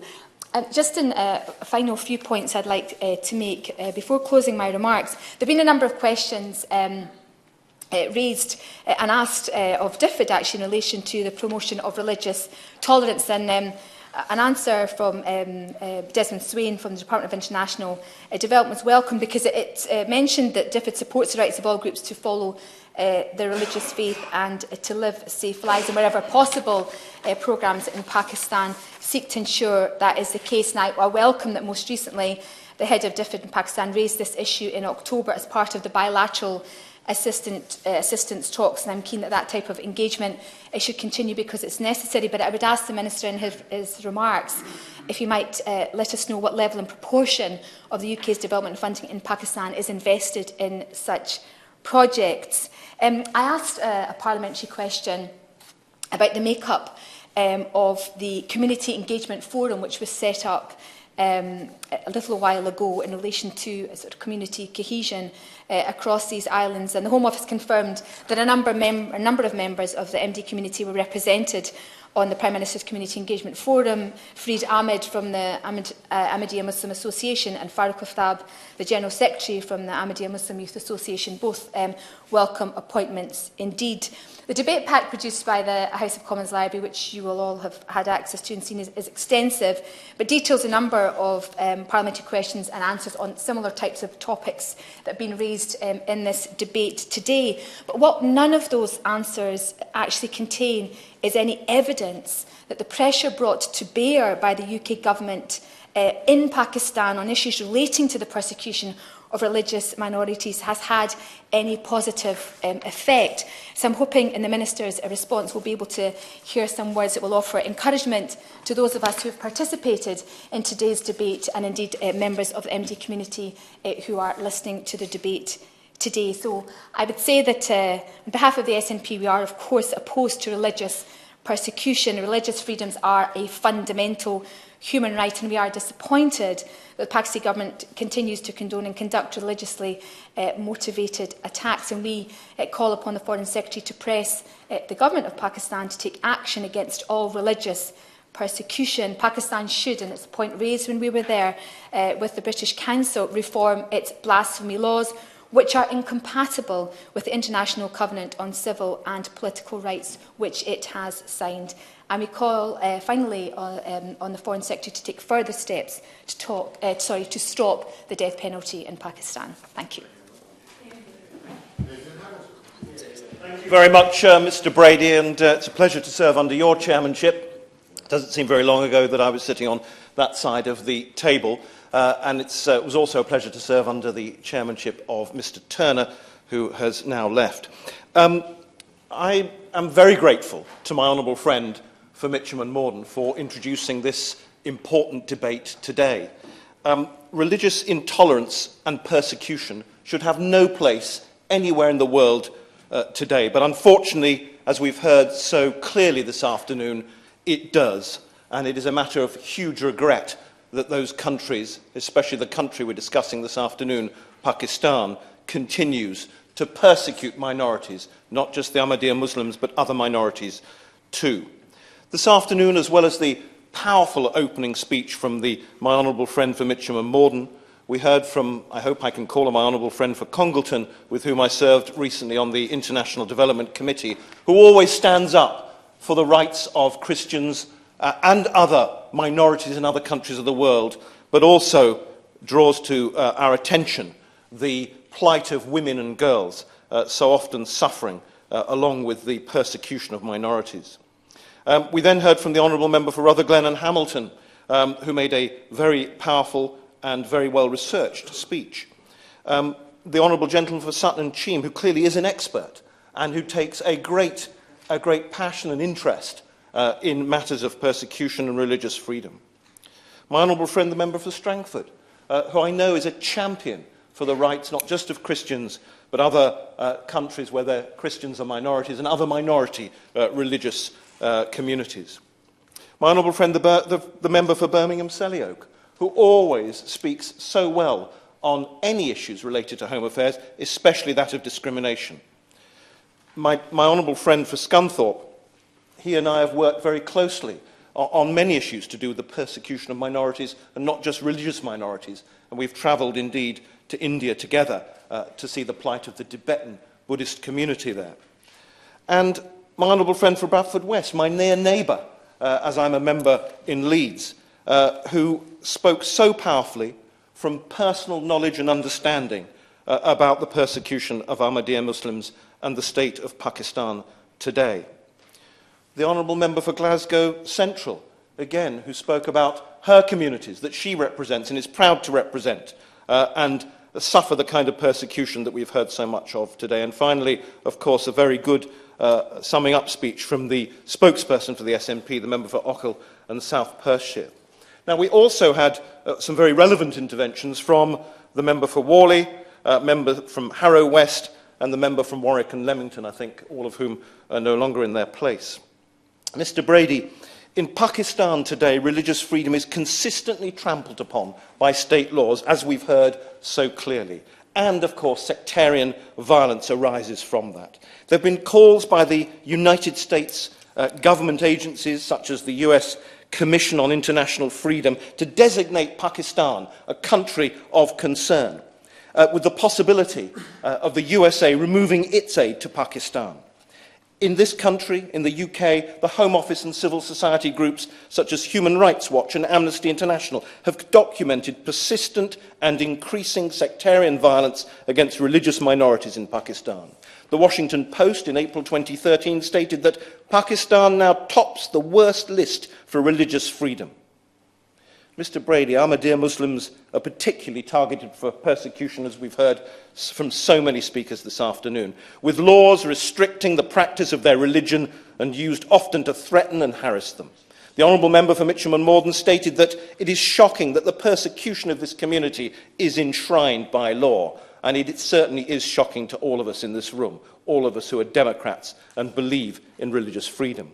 Approximately 95% of the population of Pakistan are Muslims, 70% Sunni, 25% Shia, with Christians making about 1.5% of the population, Hindus around 2%, Ahmadis are approximately, according to some statistics, 0.2 of 1%. However, the exact number of Ahmadiyya Muslims in Pakistan is disputed, and it's estimated to be between 600,000 and 2 million. We've heard this afternoon, Mr. Brady, that Pakistan has repressive blasphemy laws and has enshrined in law and the Constitution legislation and amendments that specifically target the Ahmadis. But the Pakistani government has failed to take up its own Supreme Court recommendations in 2014 in relation to violence against religious minorities and the proposal to form a special police force to monitor sectarian violence. The Pakistani government has also failed to amend or repeal blasphemy law provisions that provide the pretext for violence against religious violence, and militant groups continue to attack those religious minorities. Human Rights Watch in 2015 stated that, and I quote, "the failure to prosecute or imprison suspects of religious violence is in part due to the sympathy for some groups within the security forces." And we've heard also that Hindu women are victims often of forced conversions and forced marriages because Pakistani law does not recognise Hindu marriages. The main justification for state action against religious minorities and the vigilante justification for sectarian violence are those very blasphemy laws enshrined in Pakistani law. And blasphemy is considered by the state and by many Pakistanis as basically, quote, the defiling of the Prophet Muhammad. And as my honourable friend for Scunthorpe said, Section 295C of the Penal Code of Pakistan states, and I quote, "use of derogatory remarks, etc., in respect of the Holy Prophet, whether by words, either spoken or written by visible representations, or by imputation, innuendo, or insinuation, directly or indirectly defiles the sacred name of the Holy Prophet, peace be upon him, shall be punishable with death, imprisonment for life, and shall be liable to fine." In 1986, the blasphemy laws were reformulated and capital punishment was prescribed as the maximum punishment. However, no one, thank goodness, as yet, has been executed for blasphemy. Blasphemy allegations are often false, as we've heard, and are often used to promote violence against religious minorities. In 2015, Mr. Brady, our Home Office said there is clear evidence that the legislation is used by non-state actors in Pakistan to threaten and harass Ahmadis. Victims of attacks by non-state actors are unable to seek effective state protection from authorities. The Pakistani government has consistently failed to repeal those blasphemy laws that provide the pretext for violence against those religious minorities. And in 2014, there was a record 1,400 cases of people arrested for blasphemy in Pakistan. In 2015, there were 17 people convicted of blasphemy, and those are now on death row. 19 others are serving life sentences. Blasphemy laws have nothing to do with blasphemy and are often used to settle petty disputes and personal vendettas. Accusations of blasphemy are usually the only pretense needed for vigilante groups to attack religious minorities in Pakistan.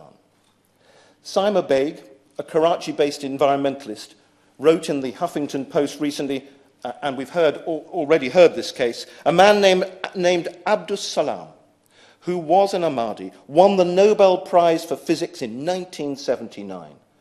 The anti-Ahmadi sentiment is so inherent that Pakistan even refuses to acknowledge its only other Nobel laureate. Of course, the other one is Malala Yousafzai, as my honourable friend from Selly mentioned. His persecution, that's Abdus Salam's persecution, led to him leaving the country. And we, this is Saima Beg talking, we rewarded him by desecrating his grave. In a separate article on religious persecution in Pakistan, Saima Beg said, the state of Pakistan must really think about whether it wants to join the rest of the world in the current century and promulgate and implement laws that provide security and safety to its citizens. This is the responsibility of the state, and it must not be allowed to shirk it in the name of religion. Pakistan must do away with instituting 7th century laws that have no basis in today's society. It is not hard to do this. In Deutsche Welle in November last year, a report was made about an attack on Saturday, the 21st of November 2015, when an angry mob in the eastern Punjab province set ablaze a factory owned by Ahmadis after one of its employees was accused of desecrating the Holy Quran. Deutsche Welle says the incident took place after we arrested the head of security at the factory, Kamar Ahmed Tahir, for complaints that he ordered the burning of Qurans. Adnan Malik, a senior police officer in the Jhelum city, told the media. We registered a blasphemy case against Tahir, who is Ahmadi by faith, and arrested him after confiscating the burnt material, which also included copies of the Quran, Malik said. According to local media, after the arrests, hundreds of people descended upon the factory, setting it on fire. A spokesman for the local Ahmadi community said 3 of their members were detained by the police on blasphemy charges. A day later, on Sunday, Muslim protesters attacked and occupied an Ahmadi mosque in a town near Jhelum as an act of, quote, revenge for the factory incident. A mob attacked our mosque in Kala Gujaran, an area in Jhelum, took out its furniture and set it on fire. Then they washed the mosque and later offered evening prayers in the mosque, Amir Mahmood, a member of the Ahmadi community, said. Rights activists say that a cleric of a Muslim mosque in the area had urged the people to punish the blasphemers. They also accuse the local administration and the police of not preventing both attacks on the minority group, reports Deutsche Welle. On this side of the House, as I'm sure on all sides of the House, we believe in freedom of religion, not just in the United Kingdom, but throughout the world. The freedom to worship without fear or persecution. And there is not a member in this room and in this House who would oppose that. I want to, in my closing remarks, Mr. Brady, just pay tribute to Mohammed Naya, the Secretary for External Affairs of the Ahmadiyya Muslim Association of Leeds, who recently came to the Sinai Synagogue in Roundhay, in my Leeds North East constituency, to speak to the Leeds Jewish community about his and his community's experience in Pakistan. And after his speech, I was very privileged to be presented with a copy of the Holy Quran by Mr. Naya. It was the first time he'd been to a synagogue, and he remarked how similar it was in many ways to his own mosque. And finally, if I may, Mr. Brady, a quotation. And the quotation is this. But then eject them forever from this country. For, as we have heard, God's anger with them is so intense that gentle mercy will only tend to make them worse and worse, while sharp mercy will reform them but little. Therefore, in any case, away with them. And that was said by Martin Luther in 1543, writing about the Jews, but it could be said about the Ahmadiyya Muslims in Pakistan. Well, thank you very much indeed, Mr. Brady, and it's a pleasure to work under your chairmanship today. I firstly confess I have a terrible cold, so I think my speech will read better than it will sound, but I do apologise, and I hope honourable members will bear with me. I think this has been a phenomenal debate, a very important debate, and I pay tribute to the incredible contributions that have been made with passion, with expertise, with determination to raise this important issue. Many questions have been raised. I will do my best to answer a number of themes that have actually come up But as I've pledged in the past, and I hope committed to, I will write to honourable members with more details if I do not have the opportunity to cover everything to the extent that honourable members expect. But I begin, as others have done, in congratulating the honourable member for Mitcham and Morden on securing this very worthwhile debate. And I think the standard of this debate reflects, and as was outlined by the spokesman for the Labour Party, this House's close interest in human rights issues, not just in this country, but across the world. And that is absolutely right. And I think this country also has a proud reputation of defending the rights of minorities. Minorities like the Yazidis in Iraq and indeed in Syria, the Baha'i in Iran, and also the Buddhists and the Rohingya Muslims in Burma. We have stood up for individuals like Mariam Ibrahim in Sudan, who was raised as a Muslim, but she chose to follow and marry into the Christian faith. And for that choice, she was punished, charged with hypocrisy and adultery, imprisoned with a young son while heavily pregnant. So today, with intolerance very much on the rise, we see reports of anti-Semitic and anti-Christian attacks even here in Europe now. It is especially important that we stand up for the right of people to freely express their faith, or indeed to have no faith at all. So I very much welcome this opportunity, Mr. Brady, to debate the specific issues of religious minorities in Pakistan, which I do not recall the House actually has discussed any time whilst I've been Minister for the Middle East, North Africa and Southeast Asia.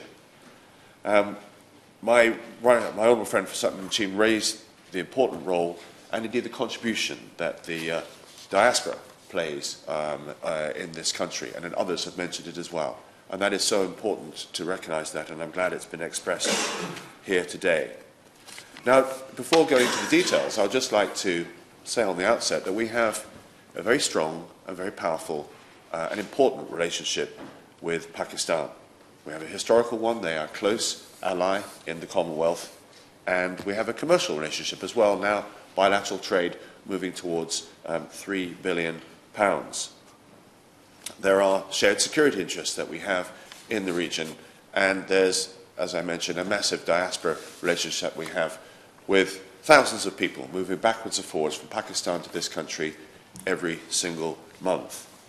But as Honourable Member for Bradford West said, and I think she gave a very powerful speech in commenting on this, this is an important country that has made progress over the last numbers of decades and gone through a very difficult period of moving from military governance to civilian governance. And there, I think we should applaud and encourage that continued path in that direction. And that is absolutely important, to recognise where they have come from. But our relationship does then mean that we can have those frank conversations, those important conversations about some of the other aspects of detail that we've discussed here today. And that's where we are with our relationship. And so I begin to address some of those challenges that we face, knowing that Pakistan is a friend, but very much friends should be able to say these things and place them on the record as matters of concern. Now, I know that the All-Parliamentary Group for the Ahmadiyya Muslim Community, which is led by the Honourable Member, does a great deal of valuable work to support the beleaguered Ahmadiyya minority in many countries across the world, and it's not just Pakistan that we're dealing with, other countries have been mentioned as well. And can I pay tribute to the work and the committee has actually done, and we met, I think, on the 20th of January in order to discuss these very issues. And my honourable friend, the member for Congleton, and indeed the honourable member for Strangford, who's a regular at these debates on these matters, I admire and pay tribute to the leadership and chairmanship that you show, that has been shown here as well. It is very, very important that the All-Parliamentary Group and indeed the All-Parliamentary Group on International Freedom and Religion Belief works together and continues to bring these matters here to the fore, and we debate them in the House. Both groups discharge an invaluable service in reminding us of the vital importance of freedom of religion or belief. It is something that we in the UK are lucky enough to take for granted. But some people in other countries, as we heard today, are not able to do that. Religious minorities suffer more than most, and it is right that we should speak up for them on their behalf if we see evidence that their voices are not being heard and their rights are being denied. So today's debate, unfortunately, is a sad reminder of the persecution suffered by the Ahmadiyya Muslims in Pakistan. And as has been said, the Pakistani constitution actually discriminates against them. They struggle to exercise their right to vote. And this is because they have to place a religion on the actual ballot paper itself, on the list itself. And because that religion is not recognised, then they are denied that ability to vote. And indeed on the issue of education as well, brought up by the Honourable Member for Scunthorpe, denied education for the same reasons. They face arbitrary detention, their literature is banned, and their mosques are attacked, and as has been said by the Honourable Member for Rotherglen and indeed others, their minarets are also destroyed as well. The Honourable Member, the spokesman for Scotland, for Scott Nats, also talked about the lack of justice that is taking place there as well. And last year's Foreign and Commonwealth Office annual Human Rights Report detailed cases of extremists specifically targeting the Ahmadiyya Muslims.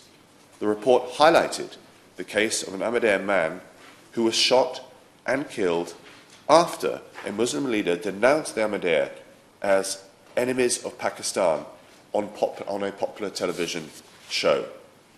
And I'm sorry to say that it's not just the Ahmadiyya Muslim community who experience persecution.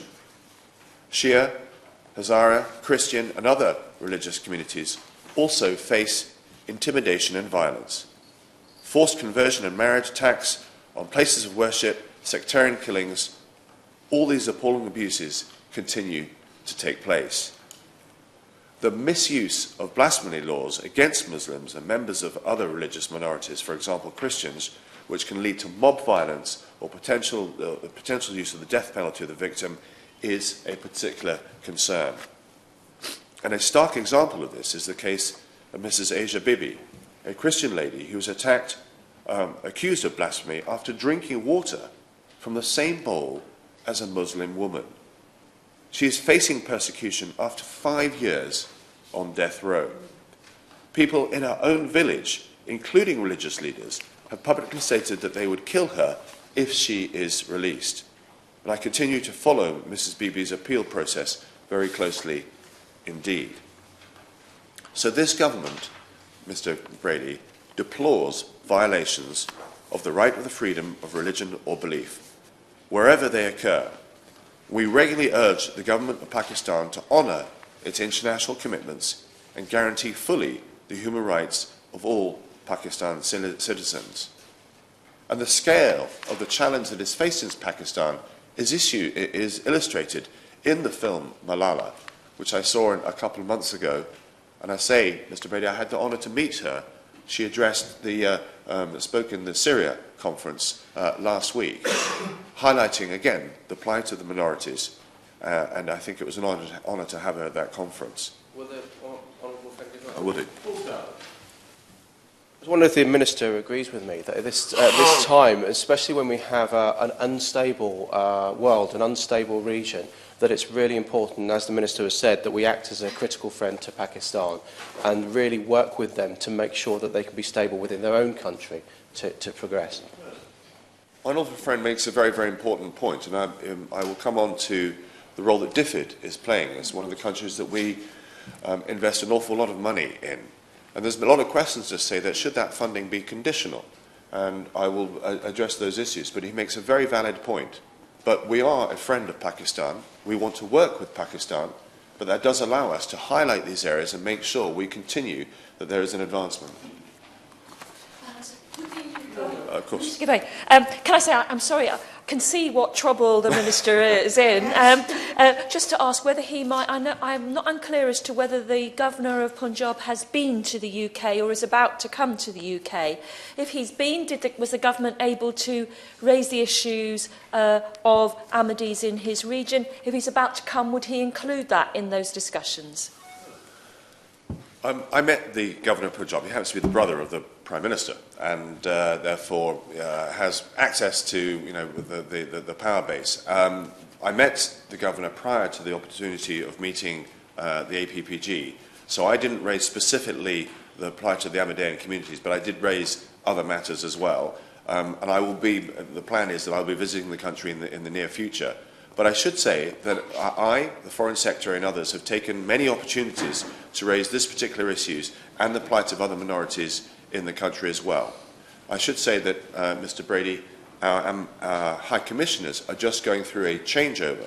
And this morning I met up with Tom Drew, who's the next High Commissioner, about to depart to Pakistan, to Islamabad, and we discussed these very, very issues. So he's aware of the concern and the fact that this debate was happening today.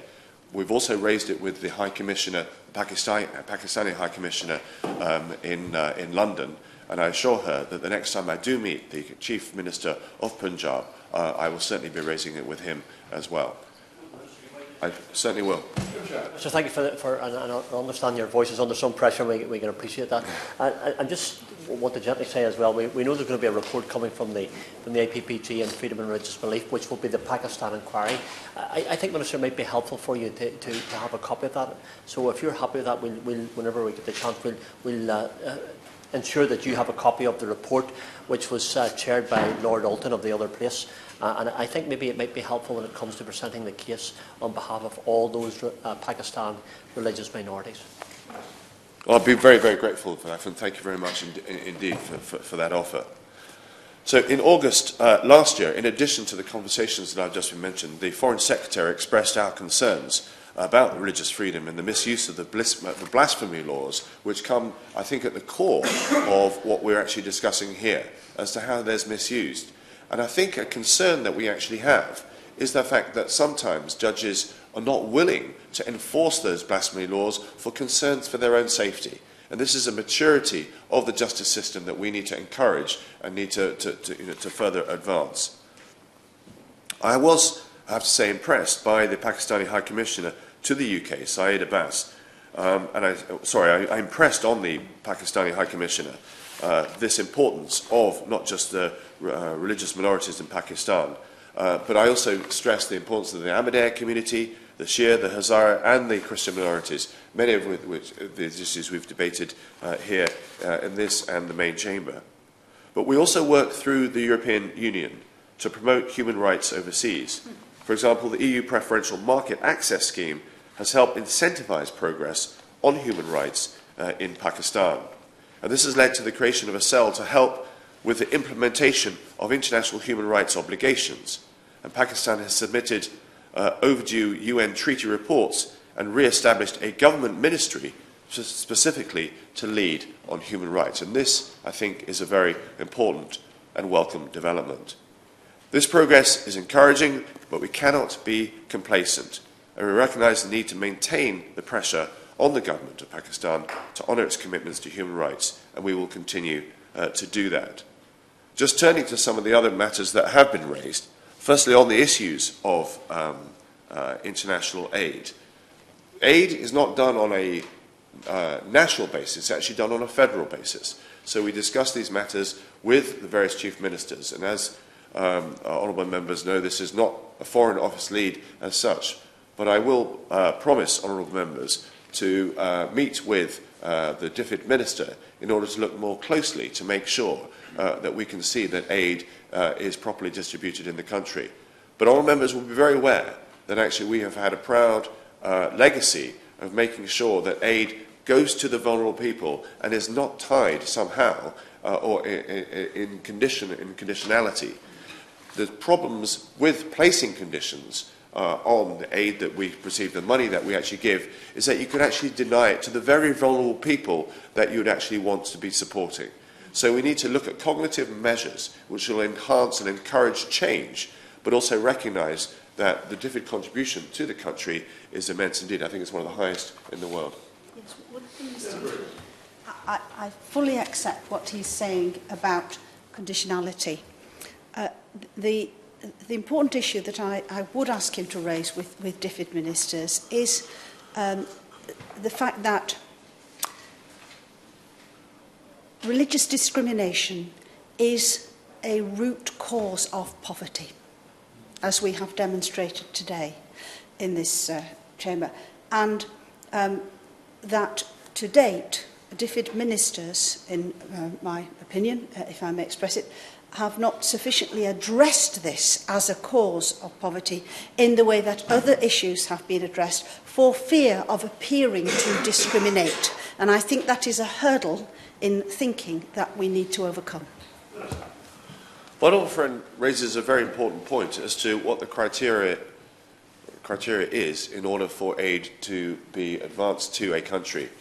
The ODA, the DAC, the Development Committee that focuses on these things, wrote these rules back in the 1950s, and aid, overseas development support was written in the aftermath of the Second World War, designed to focus on poverty itself. But we know today that instability is also directly linked to the cause of poverty. But the rules have not changed. And I've been encouraging, and we're slowly moving towards that direction, to encourage change. These rules need to be updated and advanced in order to recognise that actually there are other ways of ensuring that poverty can be tackled by providing the stability, improved governance, so they are making the better decisions in order to move the country forward and alleviate a country of the challenges of poverty as well. A number of honourable members mentioned that not just Pakistan, but we spoke about the wider issues, and I think this is something we spoke of when we met with the APPG. Bulgaria was mentioned as well.